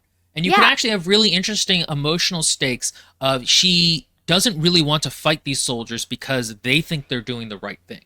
They could be like, you know what, you're gaslit though. We heard about this. He's drugged you with his cock or whatever. That would be a Jenna thing to do. But like, that's a thing. That would add a lot of emotionality to this fight if they're killing them, but she doesn't want, they're good people, but they have to do this. And she feels bad. And then that actually could have been like a motivation throughout the book, is that she's constantly trying not to confront these soldiers because she doesn't want them to die. From the games, Tobias is used to just trying to survive. So it makes sense if he just went into fighting mode and he's like trying to kill, and she's like, "Tobias, don't kill them." And then he struggles because he's never had to do that before. Like he's always had to like kill or be killed. So he's like, "I don't know how to do that." And so then you have like a really interesting leveled like fight scene where, and it could be comedic even. She could even draw on the comedic because he's like, "Okay, grab dirt and throw it in their face." Like, something like that. Yeah. Ew. Sorry, somebody had a funny thing. Yeah, I saw that. But yeah, no, completely. And that would actually tie in because Tobias is going to have rage issues where he thinks about the darkness and he's transported back to the tournament in his mind. And this would actually be a way that would have a bearing on the plot and be shown, is that like, yeah, he is in fight or flight and he just fights a lot. Okay, so let's look at actual like kick fight. The soldiers headed straight for Tobias. Let's actually start. Basically, they do this, but I want to start with Layla's point of view. She burst into light, reappearing with her arms wrapped around a soldier's neck, her eyes staring straight into Raphael's stunned gaze. She whipped her blade from its sheath and slit the soldier's gullet, drenching her hands in his blood. Wait, pause. I'm sorry. You got to switch the scene, right? Oh, am I off?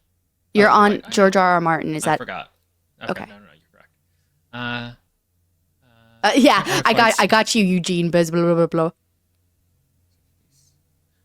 Yeah, so we can read too. Sorry, guys. Yeah, Sorry, I guys. I forget got because you. they I look got the you. same. She burst into the light, reappearing with her arms wrapped around a soldier's neck, her eyes staring straight into Raphael's stunned gaze. She whipped her blade from its sheath and slit the soldier's gullet, drenching her hands in blood. The man tumbled to the ground as Layla's shadow walked away, standing firm and scanning the madness. Two men were on top of Tobias, one with the fist wound in Tobias's hair, the other with the sword pointed at his throat. The other thing I should have said is that there is a little bit of stakes here where Tobias is about to get dead, and she's like, his eyes are saying "stay back," but Tobias's voice faded, leaving her with her heartbeat pounding in her ears like hell. So I guess the story of this is that she's not gonna stay back, but again, that's kind of just a weak story. Um, Layla's vision flashed white, and when her sights cleared, she stood behind the armed soldier, Tobias writhing in front of him. She jabbed her blade deep into the man's lower back, finding the sweet spot between the edge of his armor and hacking away. Howling, he grasped at the river pouring from his opened kidneys, while Layla's shadow walked behind the second soldier, lit and fuming. She ripped the helmet from his head and smacked it against his skull, freeing Tobias from his clutches as she beat the soldier with his armor. A fist What? plowed into her cheek, toppling her. She fanned her fingers through the dirt. She dropped her blade, but the soldier flipped her onto her back, pinning her against the ground. Blood leaked down his leg, and his face was drained of color, but that didn't stop him from grabbing her shoulders and thrusting her into the dirt. There's no use resisting, he spat. Stay still. So a couple things. First off, First of all, wait. Don't they strap their like? How did she just? I mean, that is a really good point.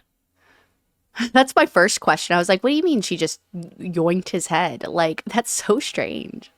So I think the things to note here is that it's a lot of person did this, person did that kind of. It's not she as a prose problem that comes up sometimes, but mostly those are just describing actions without a dimensionality of vivid description or emotion. Or I mean, she says lit and fuming, but she's just kind of mad. That's not really that interesting. And if you compare this to also plowed, I don't like here. It's a here. Let me show you how many times they say plowed Wait, in this a book. fist Why am I having trouble typing? rammed? No, I don't like that word. 14 times she uses somebody for his. Yeah, she uses Oh, a fist. Lord. A fist. That's 1, 2, 3, 4, 5, Oh, Jesus. 6, 7. And they're so close together. Look at Eight. the page numbers. A fist plowed. Okay, she just uses it a ton. It's a way overused. Collided, yes. Right. So there's that. A lot of this language is not finding the sweet spot beneath the edge of his armor. That's probably the only good description I would say that becomes kind of vivid. But even then, it could be better. And so if we compare it to A Feast for Crows, said, they actually start fighting. She meant it to provoke him, and it did. Bellowing curses, he came at her, his feet sending up splashes of black water as he charged. The others stood back to watch the show, as she had prayed they might. Brienne stood as still as stone, waiting. The yard was dark, the mud slippery underfoot. Better to let him come to me. If the gods are good, he'll slip and fall. The gods were not that good, but her sword was. 5 steps, 4 steps now. Brienne counted, and Oathkeeper swept up to meet his rush. Steel crashed against steel as her blade bit through his rags and opened a gash in his chainmail, even as his axe came crashing down at her. She twisted aside, slashing at his chest again as she retreated. He followed, staggering and bleeding, roaring rage. Whore, he boomed. Freak, bitch, I'll give you to my dog to fuck, you bloody bitch. His axe whirled in murderous arcs, a brutal black shadow that turned silver every time the lightning flashed. Oh, that's so Brienne good. had no shield to catch the blows. All she could do was slide back away from him, darting this way and that as the axe head flew at her. Once the mud gave way under her heel, she almost fell, but somehow she recovered herself, though the axe grazed her left shoulder that time and left a blaze of pain in its wake. You got the bitch, one of the others called, and another said, let's see her dance away from that one. Dance she did, relieved they were watching. So, first of all, an action scene doesn't stop meaning you can't write well, that you shouldn't be following all the other rules of prose that we have laid out. All the other things that you should be doing as a writer. Like, you still want vivid descriptions, you still want things that make you feel immediate, you still want to introduce character through it. So, like, some really good ones here are, by the way, you can't cut through chainmail. You just can't slash through chain like historical chainmail unless it's extremely cheap. You just can't cut it. But Also, real whatever. quick, as a side note, just real quick before he continues, so you understand, feels unfair to compare. No, it's not that we're just we're explaining Yeah. what a great action sequence, which of course his would be, that makes sense, but we're explaining the difference between something that really works. It's not about skill level. It's just, I mean, it Right. is, but it's also about what works, what doesn't work. It's not that we're comparing the skill levels. Obviously, she does not have Yeah. as much skill. We already know that. God Killer was a book that had decent action in it. Not as good as a Song of Ice Yes, and it Fire, but did. I wouldn't complain about it.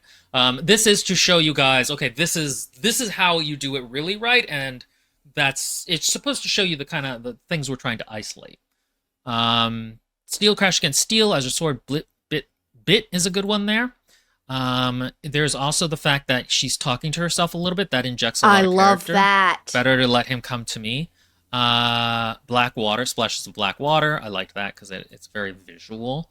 Um, so like she twisted aside, slashing his chest again as she retreated. That is easy to picture, but also it's the kind of thing that. But this is the kind of sentence that all of Moreci's fight scenes are made out of, just stacked one after another. She doesn't punctuate it with the self talk. Specific moments, like, yeah, and the self-talk is nice. It's because what's number one, it slows down the scene a little bit, which is nice, and getting inside, like, in the right places. Obviously you don't want to slow it down in the wrong moments, but like, and what is the right or wrong moment, that probably depends on what is happening in that scene at that moment.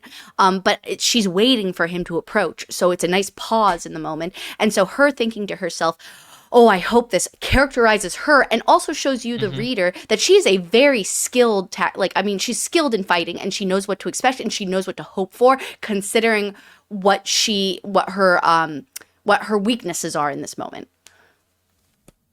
I think in that case, you should use a book by someone who's established in charisma. Why? We're again, we're showing how this can work really well. We're not saying that she should be writing as well as Martin. This is again more of like this is An how it's analysis done on the well. writing itself, not the authors Yeah, themselves. yeah. Although It we are doesn't. obviously talking about Yeah, Moreci a lot because it's her book and that's what we're analyzing. But the bigger yeah. point is, look, this works. Look, this doesn't work. Why? This is how it should be done. Uh, okay, and also there's again a lot of Martin being funny or not funny, but he does this thing where he follows one thought from another thought. They flow logically. So better to let him come to me. If the gods are good, he'll slip and fall. The gods were not that good, but her sword was. Again, there is an easiness to it, that there is an ease to it that helps you through the scene and breaks up. They did this, she did that, he did that. Bran counted an Oath Keeper sweat up to Mr. Grash. He followed, staggering and bleeding, roaring rage. His axe wielding murderous arcs, a brutal black shadow that turns silver every time the lightning flashed. That's just such a good image. That's so easy to picture, and it adds to the uh, it adds to the atmosphere of the fight. Hmm.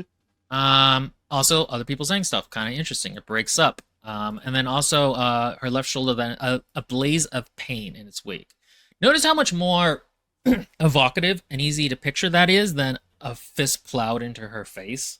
And then she just kind of keeps going. Well, Like you that know should. what gets me about that description is the way the plow is, like, it makes me, it's almost like comical in a weird way, using the word plow and using it on the main character who's supposed to be like treated a little bit more seriously. It makes her face kind of like, for me, it makes me picture like Play-Doh. And so when she gets punched in the face and it's like a Play-Doh-y thing, it's almost like a Hmm. little bit, I wouldn't say funny. It's degrading. Cartoonish. Yeah, it cartoonish, I guess. And so it makes me feel like a little off, I guess.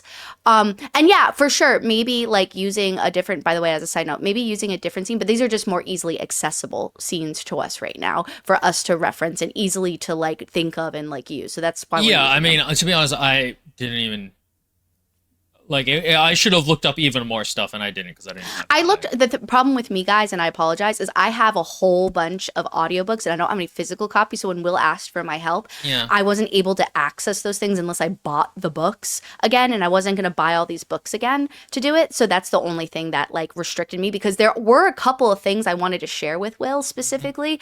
Like, I even grabbed a quote from Mate, And because I felt like that was vaguely similar in the idea of like how many books have you published, how old are you, that kind of thing. I'm assuming, I don't know everything about the author, but and even when you compare it to Mate, I hesitate to say, I'd really have to look at it side by side, but Mate might actually even have some things that are, I don't know that I would say better, but it would be an interesting comparison for sure.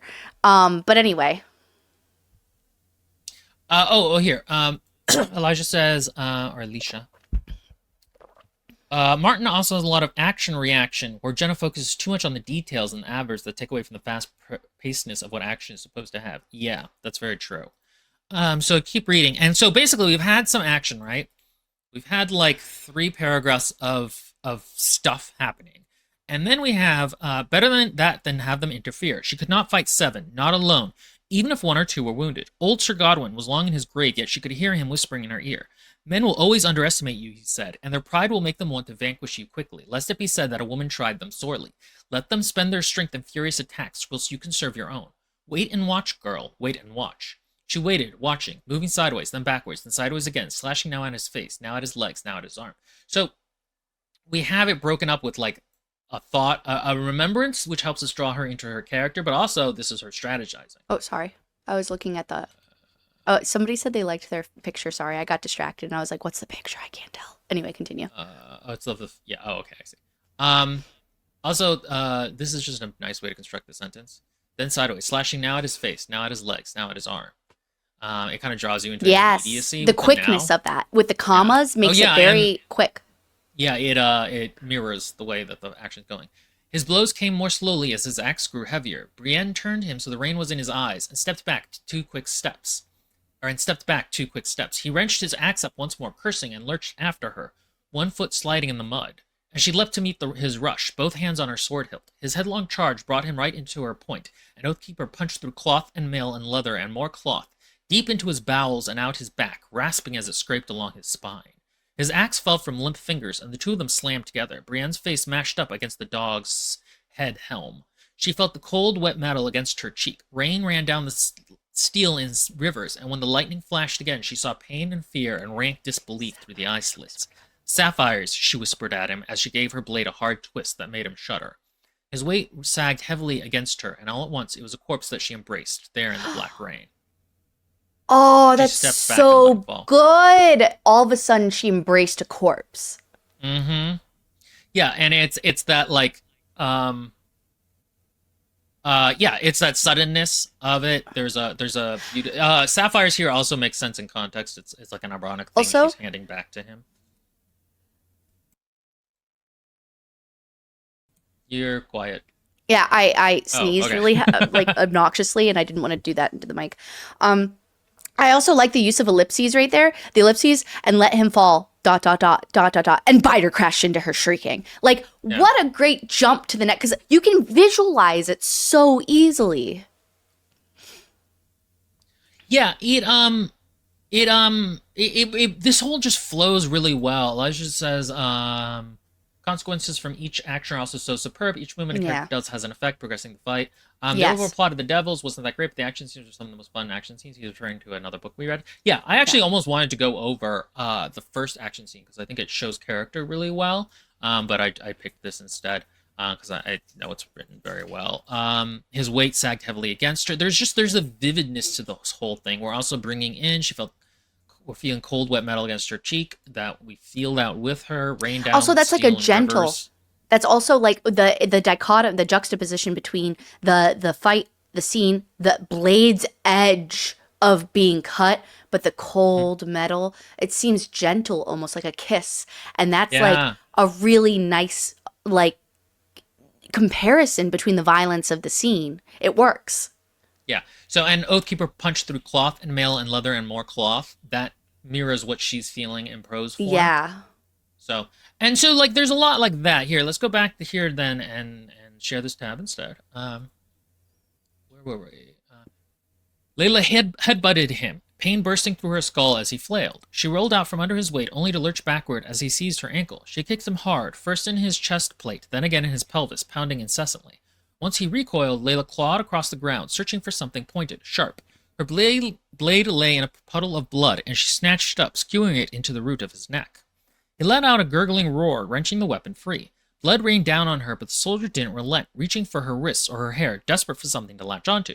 She combated in kind, thrashing until her hands met the rigid lines of his face. Gritting her teeth, she burrowed her fingers into his eyes, and he screamed in agony, tumbling backward.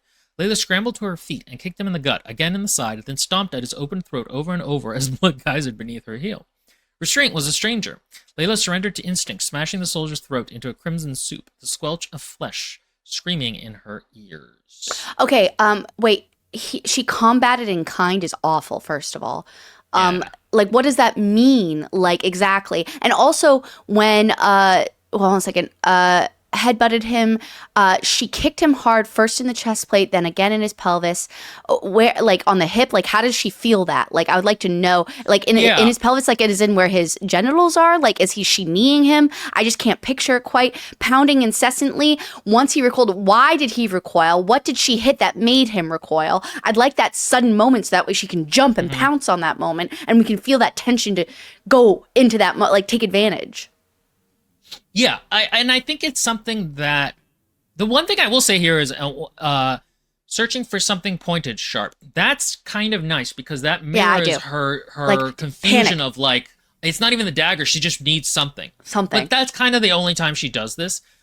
Notice how much more impersonal this feels as a kill than the one against Warge. I think I forget his name in Feast for Also, Crows.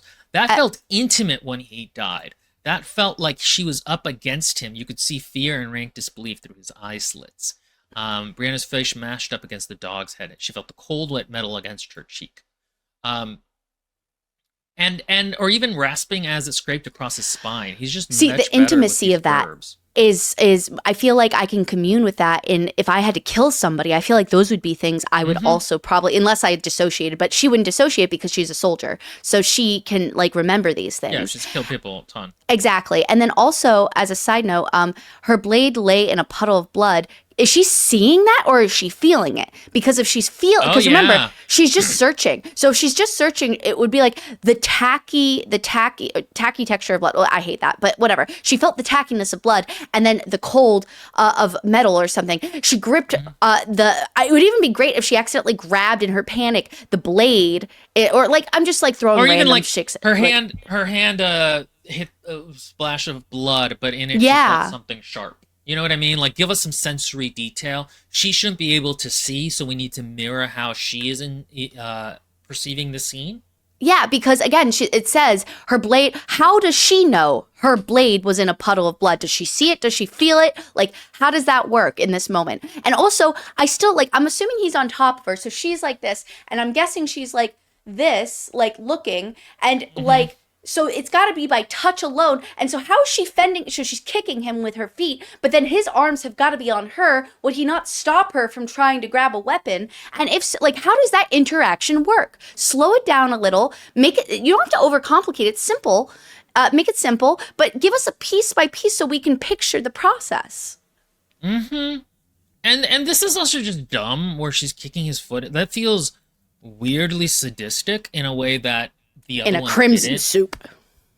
Like, okay, so again, this feels it's you're given a lot of sensory details for it, but it's in a way that makes her seem sadistic and like she's kind of enjoying it, especially because it says it's given over to instinct. Whereas in A Feast for Crows, the this description, Oathpuncher deep into his bowels, and I was rasping as it scraped along his spine. There's a lot of specific sensory details, but it feels gross in the sense of like you just did a gross thing by killing this person. Yeah. Not in terms of like the character's kind of getting off on this. You know what I mean? Yeah, that's what's weird. Oh my God, Will, you just There's put a it big on. difference. Like, it's like, you know the graphic nature of the Queen?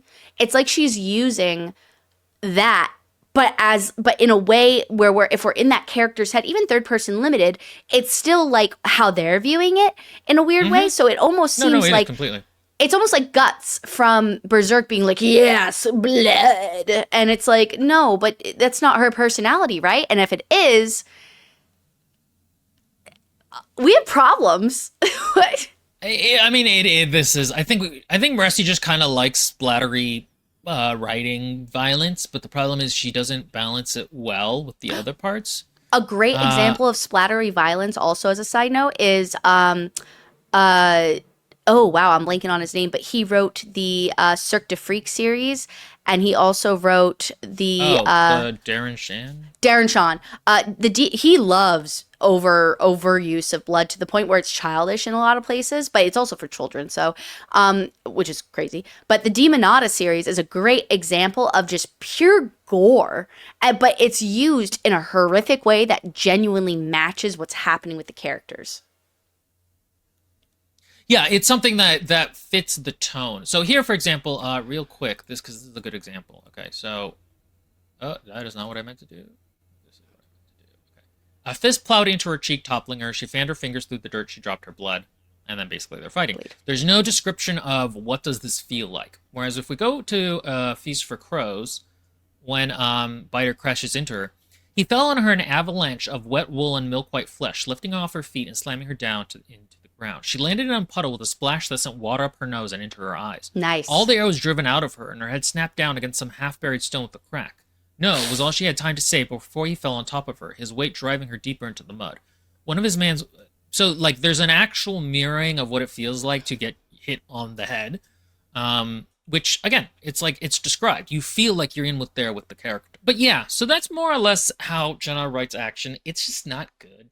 Like it serves the function of telling you what happened in terms of like the linear plot, but it doesn't contain any real emotion. The prose are remarkably intensely bad in a way that is really surprising for an adult human to write. And again, we were just comparing scenes to between what would be considered a successful action scene. If you want to compare it to maybe somebody of her same level, that's fine. But I don't think that's necessarily what our aim was today. Our aim was just to explain why it doesn't work and to give you an example side by side so that you can understand better. That's it. All right. We will see you all, well, not all of you, but we'll see some of you tomorrow. Thank you for joining us. We really appreciate you watching and also just like all your comments too. Thank you. Bye.